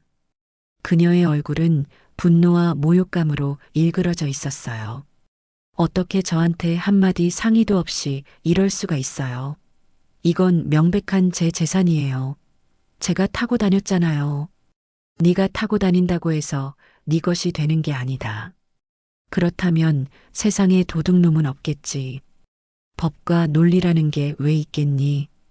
이 모든 서류가 그것을 증명하고 있다.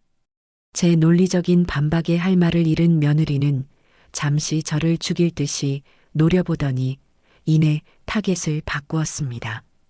바로 옆에 앉아있던 제 아들, 자신의 남편에게로 말이지요. 당신은 뭐해? 옆에서 구경만 하고 있을 거야? 당신 엄마가 지금 무슨 짓을 했는지 안 보여? 당장 저 돈 다 돌려받고 차도 다시 찾아오라고 해. 아들은 아내의 등살에 못 이겨 저를 향해 기어들어가는 목소리로 말했습니다. 어머니 그래도 이건 좀 너무하신 것 같습니다. 어떻게 차를 파실 생각을 하셨어요? 저는 그런 아들을 한심하다는 눈으로 쳐다보았습니다. 그리고는 제 가슴속에 담아두었던 이 모든 복수의 이유를 꺼내놓기 시작했습니다. 제 목소리는 낮고 차가웠지만 그 안에는 강철 같은 분노가 담겨 있었어요. 내가 왜 그랬는지 아직도 모르겠나, 철수야. 잘 들어라. 너희는 이틀 전 나를 외딴 깡촌에 버리고 왔다. 너희에게 나는 없어져도 그만인 늙고 귀찮은 짐짝에 불과했겠지. 너희는 너희가 저지른 짓이 얼마나 끔찍하고 반인륜적인 행위인지조차 깨닫지 못하고 있어. 저는 말을 잠시 끊고 며느리의 눈을 똑바로 응시했습니다. 특히 너 양미선. 너는 내가 내 아들 등골을 빼서 사준 그 차를 나를 버리는 흉기로 사용했다. 내게 그 차는 단순한 재산이 아니라 시어머니를 내다버리는 범죄의 도구였던 게야. 나는 내 며느리에게 흉기를 쥐어주는 그런 어리석은 시어미가 될 생각이 없다. 그래서 나는 내가 제공한 흉기를 다시 걷어들인 것뿐이다. 내 행동에는 한치의 잘못도 불법도 없다. 흉기라는 단어에 아들과 며느리의 얼굴이 새하얗게 질렸습니다. 자신들의 행동이 어떤 의미였는지 제 입을 통해 명확하게 규정되자 그제야 사태의 심각성을 깨달은 듯 했습니다. 하지만 며느리는 순순히 무너지지 않았습니다. 그녀는 갑자기 자리에서 벌떡 일어나 테이블 위에 있던 찻잔을 바닥에 내동댕이 쳤습니다. 쨍그랑 하는 파열음과 함께 뜨거운 유자차가 사방으로 튀고 거실 바닥은 깨진 사기 조각으로 아수라장이 되었습니다. 이 늙은 여우 같은 게 어디서 감히 나를 가르치려 들어. 그래, 내가 버렸다. 그깟 차 한 대 팔아버린 걸로 복수라도 다 한 것 같아? 어림없지. 내가 누군데. 내가 당신 가만두지 않을 거야. 며느리의 입에서 온갖 험한 말들이 쏟아져 나왔습니다. 그녀의 교양 있던 가면은 완벽하게 벗겨지고 그 아래 숨겨져 있던 탐욕스럽고 추악한 본성이 남김없이 드러났습니다. 아들 철수는 경악하며 아내의 팔을 붙잡았지만 며느리는 그 손을 거칠게 뿌리치며 발악을 멈추지 않았습니다.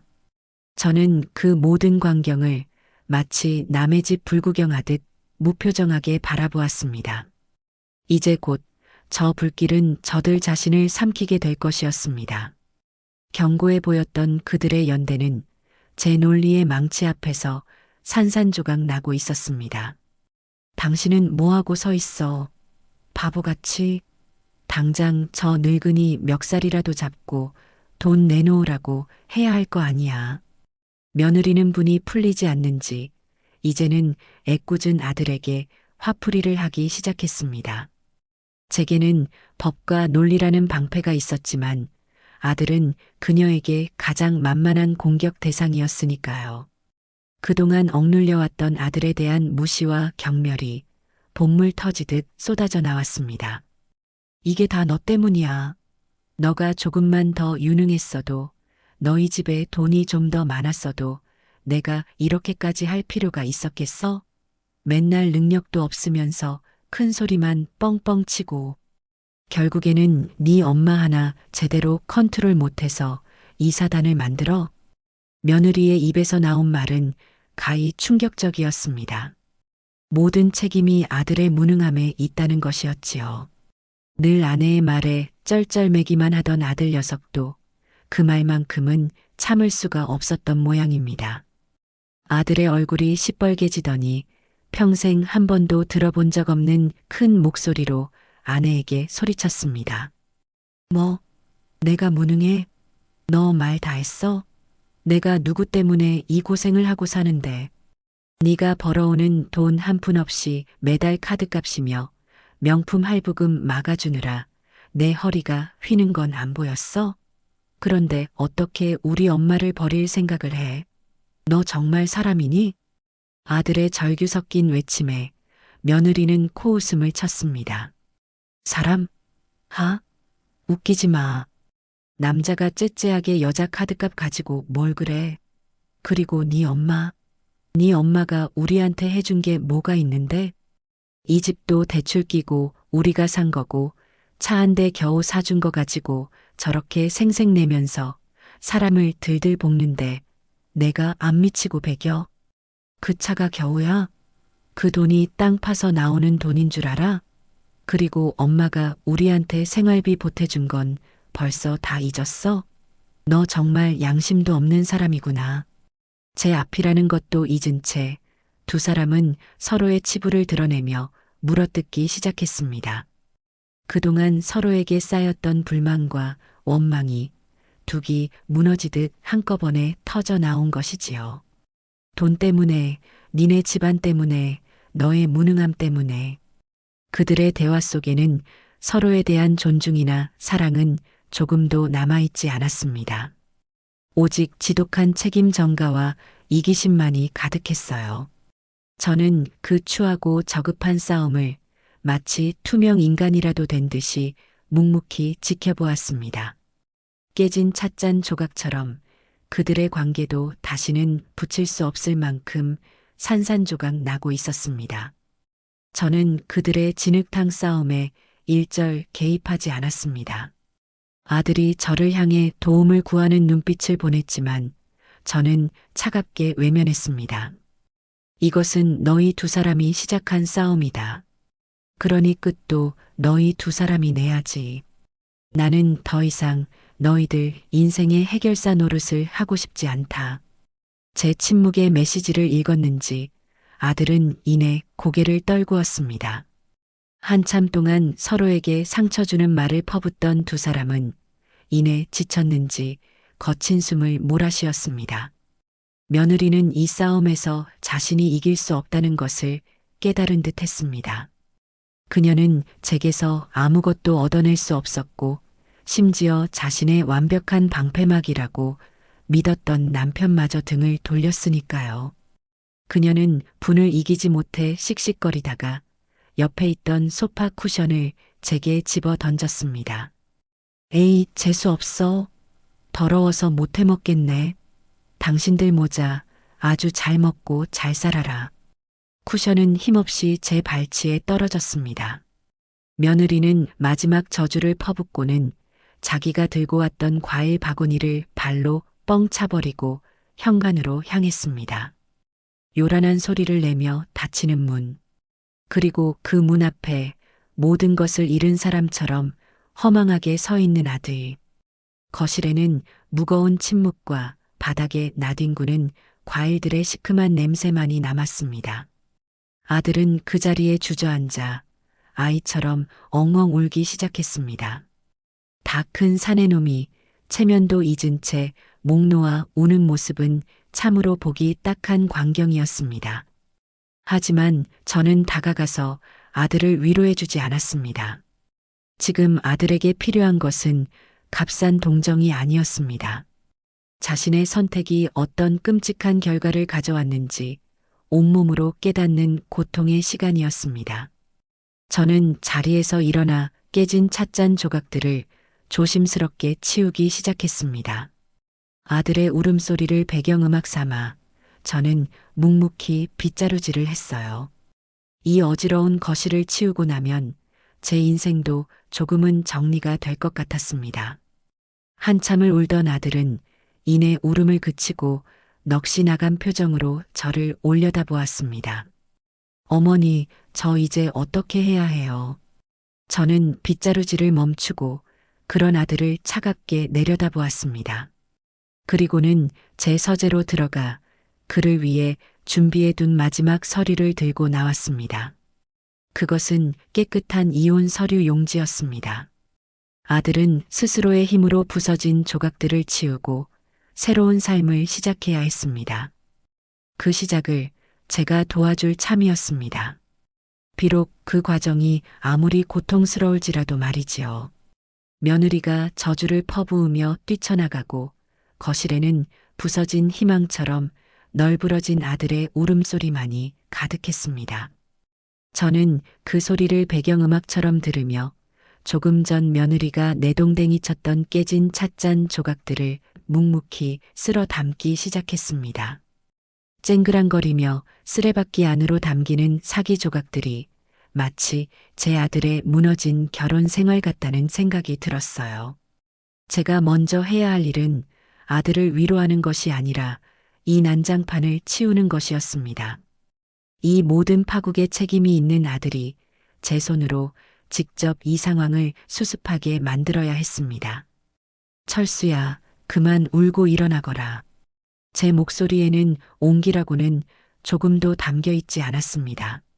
아들은 눈물 젖은 얼굴로 저를 올려다보았어요.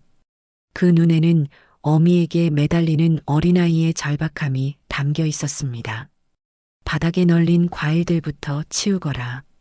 니들이 버린 일이니 치우는 것도 니들 몫이다.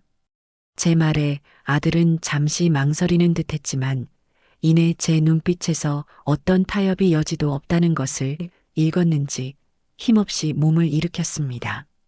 아들은 엉금엉금 기어가며 바닥에 지시겨진 과일들을 맨손으로 주워 담기 시작했습니다. 끈적한 과즙이 아들의 손과 옷에 묻어났지만 저는 아무 말 없이 지켜보기만 했습니다. 자신의 선택이 어떤 결과를 낳았는지 그 더럽고 끈적한 현실을 온몸으로 느끼게 해주고 싶었습니다. 모든 것을 치우고 난 뒤 아들은 탈진한 사람처럼 소파에 주저앉았습니다. 어머니, 저 이제 어떻게 해야 해요? 미선이가 저렇게 나가버렸는데 아직도 상황 파악을 제대로 하지 못하고 있었어요. 저는 그런 아들을 한심하다는 눈으로 바라보다가 서재에서 미리 준비해 두었던 서류 한 장을 꺼내와 아들 앞 테이블에 내려놓았습니다. 깨끗한 이혼 서류 용지였습니다. 서류를 본 아들의 얼굴이 하얗게 질렸습니다. 어머니, 이건 네가 선택해야 할 길이다. 저런 여자와 평생을 서로 원망하고 불행하게 살 것인지 아니면 지금이라도 이 잘못된 매듭을 끊어내고 새로운 삶을 살 것인지 이제는 네가 결정해라. 나는 더 이상 네 인생에 감나라 배나라 하고 싶지 않다. 제 단호한 말에 아들은 아무 대답도 하지 못하고 그저 이혼 서류만 멍하니 내려다볼 뿐이었습니다. 저는 그날 아들에게 아무런 위로도 조언도 해주지 않았습니다. 그저 스스로의 지옥 속에서 허우적거리도록 내버려둔 채 제 방으로 들어가 문을 닫았습니다. 며칠의 시간이 흘렀습니다. 아들에게서는 아무런 연락도 오지 않았어요. 아마도 제 아내와 제 어머니 사이에서 평생 해본 적 없는 고통스러운 선택의 시간을 보내고 있겠지요. 저는 그 시간 동안 아들의 연락을 기다리지 않았습니다. 대신 제 삶을 사는데 집중했어요. 미뤄두었던 건강검진을 받고 복지관서의 교실에도 다시 나가기 시작했습니다. 제 인생의 중심을 다시 저 자신에게로 가져오는 과정이었습니다. 일주일쯤 지났을까요? 초저녁 무렵 아들이 수척해진 얼굴로 저를 찾아왔습니다. 지난번과는 달리 그의 눈에는 눈물기 대신 깊은 고민의 흔적이 어려 있었어요. 아들은 거실에 들어서자마자 제 앞에 털썩 무릎을 꿇었습니다. 어머니, 제가 다 잘못했습니다. 제가 어리석었고 나약했습니다. 어머니 말씀대로 모든 것을 정리하겠습니다. 저는 아들을 일으켜 세웠습니다. 무릎을 꿇는 행위는 이제 아무런 의미가 없었어요. 중요한 것은 앞으로의 행동이었으니까요. 소파에 마주 앉은 아들에게 저는 저의 마지막 원칙을 선포했습니다. 이것은 부탁도 조언도 아닌 아들이 제 자식으로 남고 싶다면 반드시 지켜야 할 경계선이었습니다. 잘 들어라, 철수야. 내가 너에게 바라는 것은 세 가지다.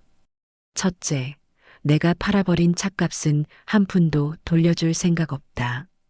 그것은 니들이 내게 준 상처에 대한 값도 아니요. 네가 앞으로 인생을 배우는데 필요한 비싼 수업료라고 생각해라. 그러니 다시는 그 돈에 대해 입 밖에 내지 마라. 아들은 조용히 고개를 끄덕였습니다.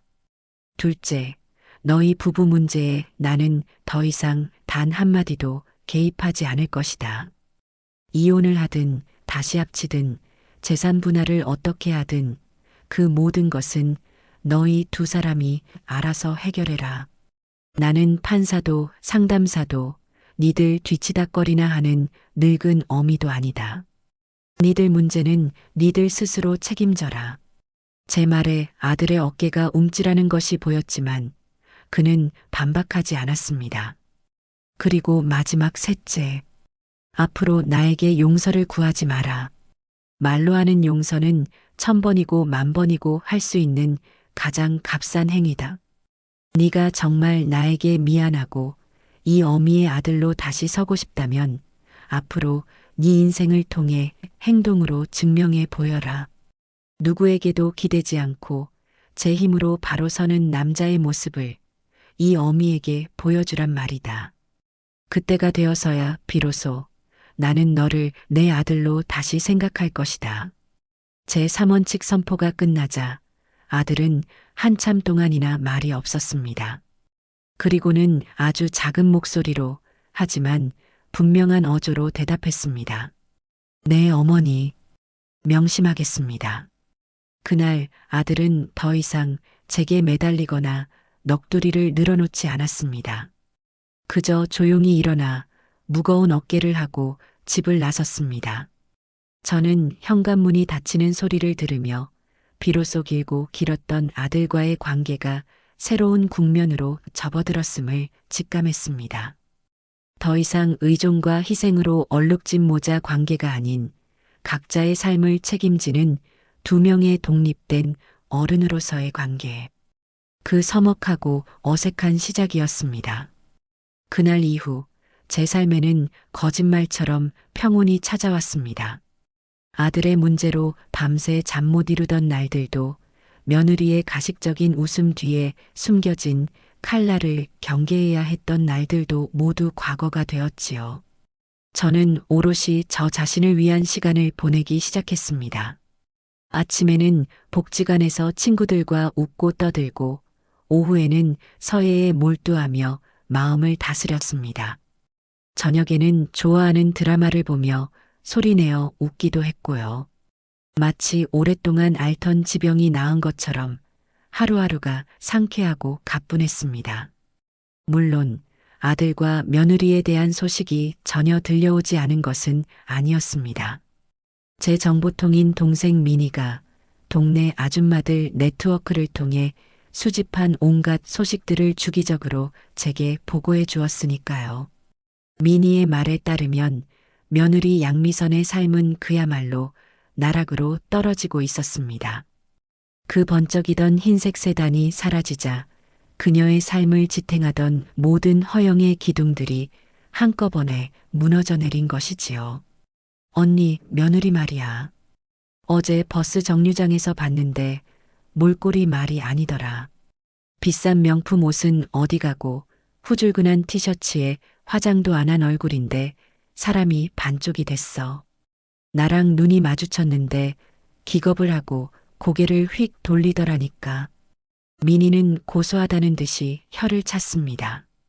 며느리는 그동안 어울리던 부유한 친구들의 모임에서도 자취를 감추었다고 했습니다. 차가 없으니 더 이상 그들의 화려한 생활 반경을 따라갈 수 없게 된 것이지요. 심지어는 주변 사람들에게 시어머니가 내 차를 훔쳐갔다는 식의 말도 안 되는 소문을 퍼뜨리려다 오히려 망신만 당했다는 이야기도 들려왔습니다. SNS에 온갖 명품과 해외여행 사진을 도배하며 자신의 삶을 과시하던 그녀의 계정은 그날 이후로 단 하나의 게시물도 올라오지 않고 멈춰버렸다고 해요. 저는 그 모든 이야기를 그저 묵묵히 들을 뿐이었습니다. 동정심도 통쾌함도 느껴지지 않았어요. 그저 스스로 뿌린 씨앗을 거두고 있을 뿐인 한 어리석은 인간의 말로를 지켜보는 기분이었습니다. 아들 녀석에 대한 소식도 들려왔습니다. 아들은 이혼 서류를 접수하고 현재 며느리와 재산 분할 문제로 변호사를 통해 대화하고 있다고 했습니다. 며느리는 위자료는커녕 결혼 생활 동안 들어간 모든 비용의 절반을 내놓으라며 악을 쓰고 있다는군요. 아들은 그 모든 것을 묵묵히 감당하고 있는 듯 했습니다. 회사에서는 예전보다 훨씬 더 과묵해졌지만 일에만 매달려 거의 매일 야근을 하고 있다는 소식이었습니다. 그러던 어느 주말 아침이었습니다. 현관문을 열고 신문을 가지러 나갔는데 문고리에 묵직한 비닐봉지 하나가 걸려 있었어요. 안을 들여다보니 제가 평소에 자주 먹는 채소와 두부, 그리고 우유 한 통이 들어 있었습니다. 누가 두고 간 것인지 짐작이 갔지만 일부러 아들에게 전화해서 확인하지는 않았습니다. 그 다음 주 주말에도 어김없이 문고리에는 말없이 장을 본 비닐봉지가 걸려 있었습니다.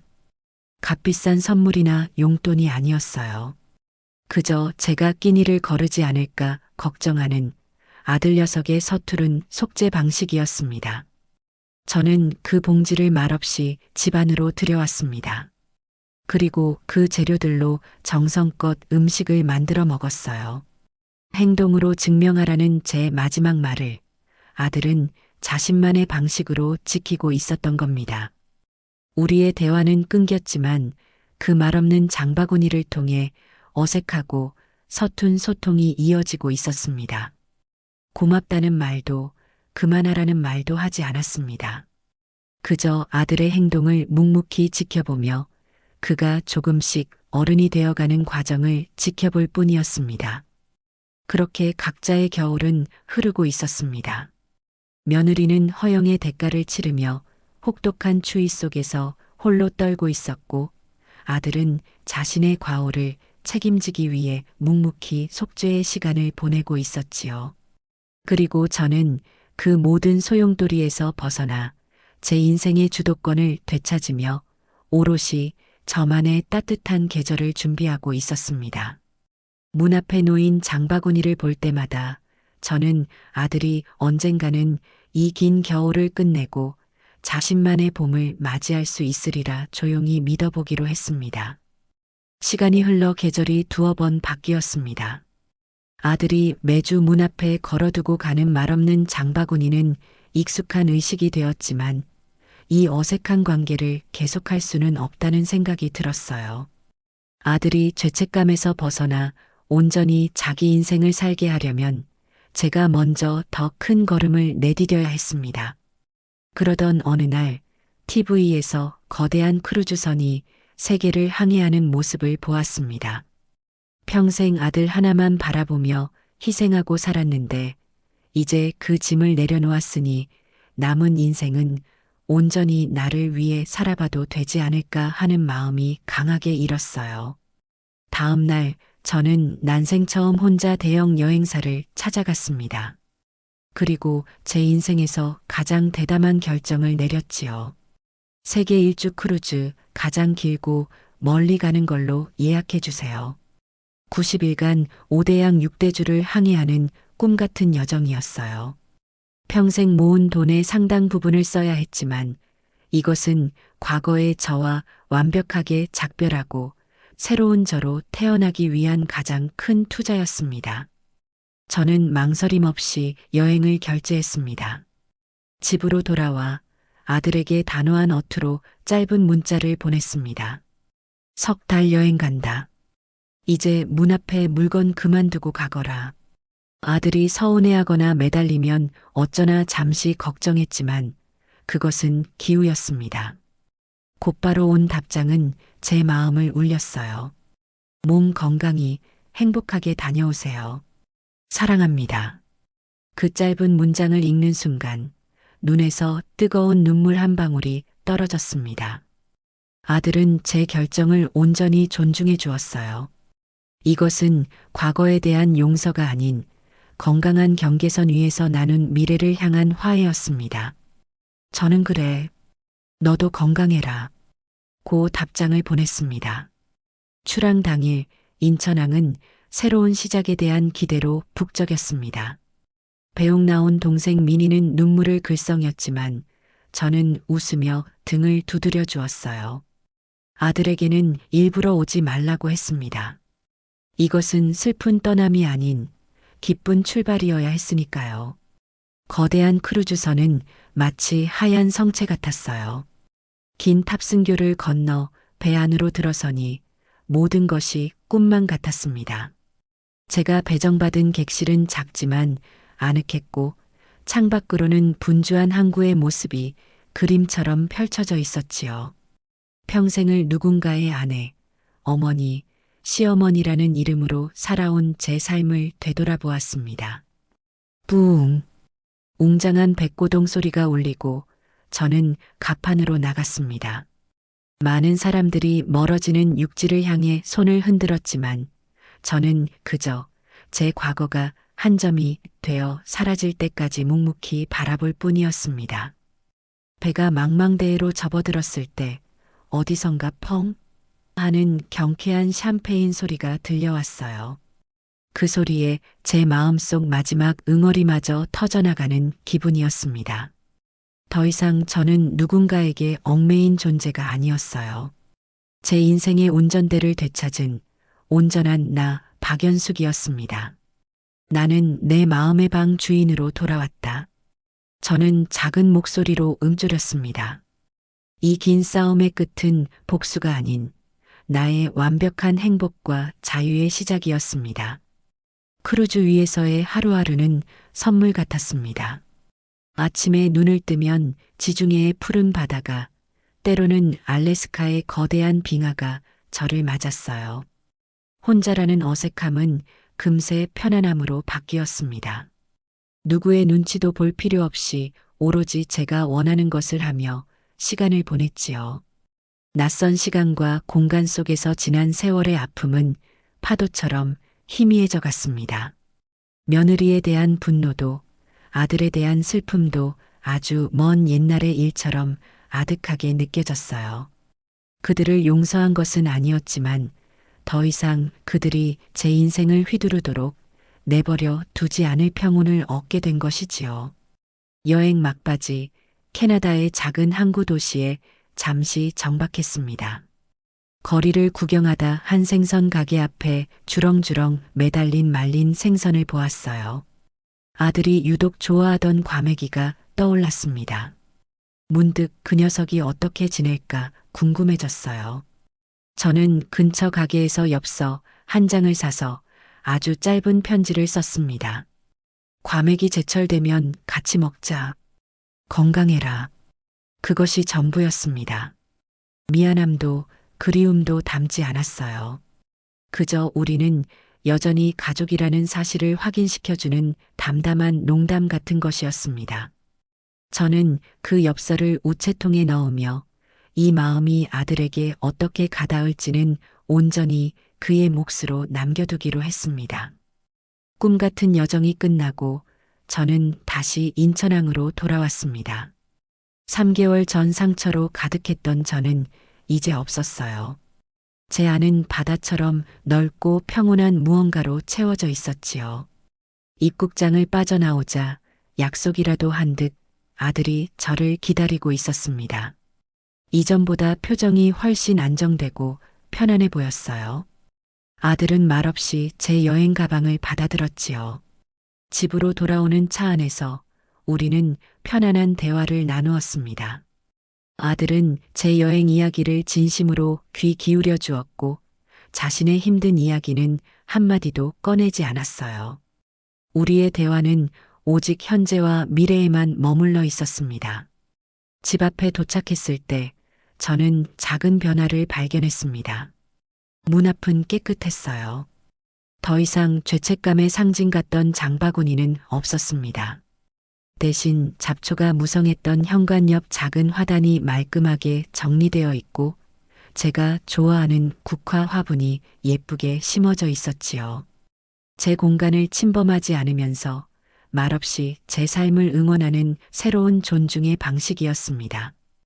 며칠 뒤 아들이 사는 작은 원룸에 저녁 식사 초대를 받았습니다.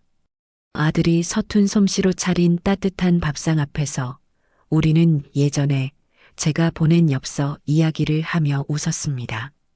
식사를 마치고 아들이 말했어요. 어머니, 이제 제가 모실게요.